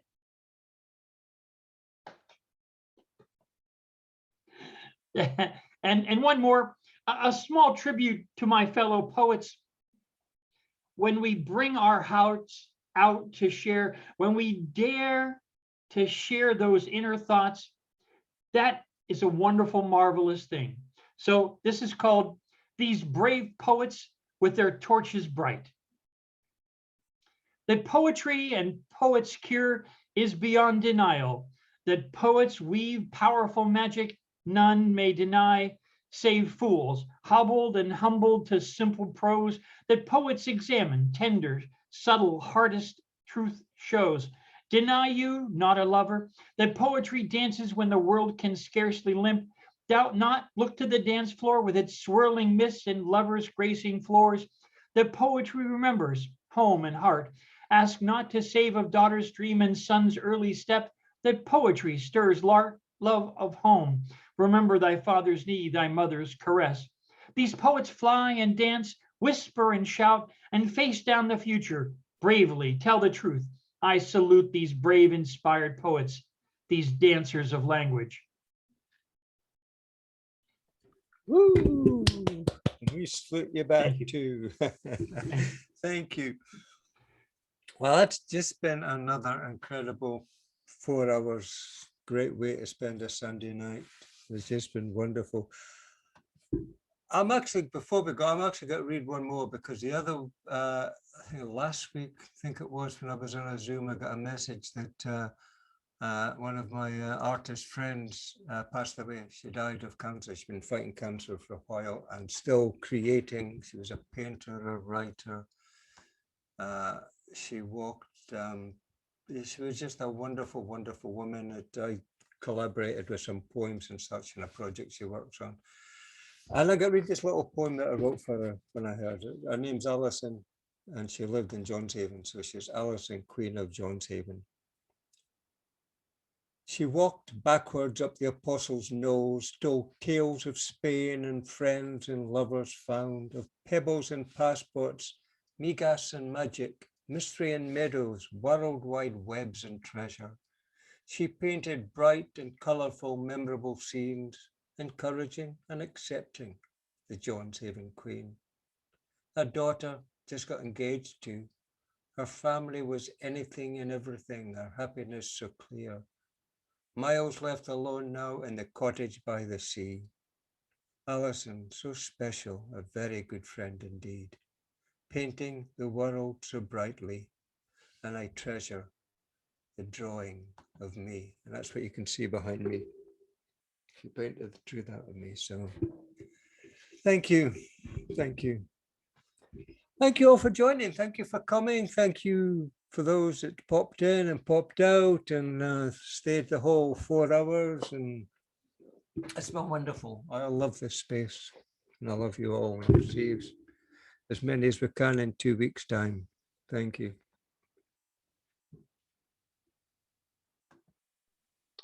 No, you're brilliant, Finn. Thanks again, Finn. A It was wonderful fantastic. job, mate. Yeah, thank you so much. Finn. And I echo the thoughts. Yeah, really, It's getting Finn. Just- better Thank and you, better Finn. every session. Thanks, It's just so Finn. beautiful. Great evening. you Thank you, provide a everyone. great Thank you, space, man. Yeah. Thank you. Ah, yeah, fantastic night. Yep. Absolutely And brilliant. great, Jamie. Great, Jamie. I So love to many hear you great- sing. Next time, sing as well.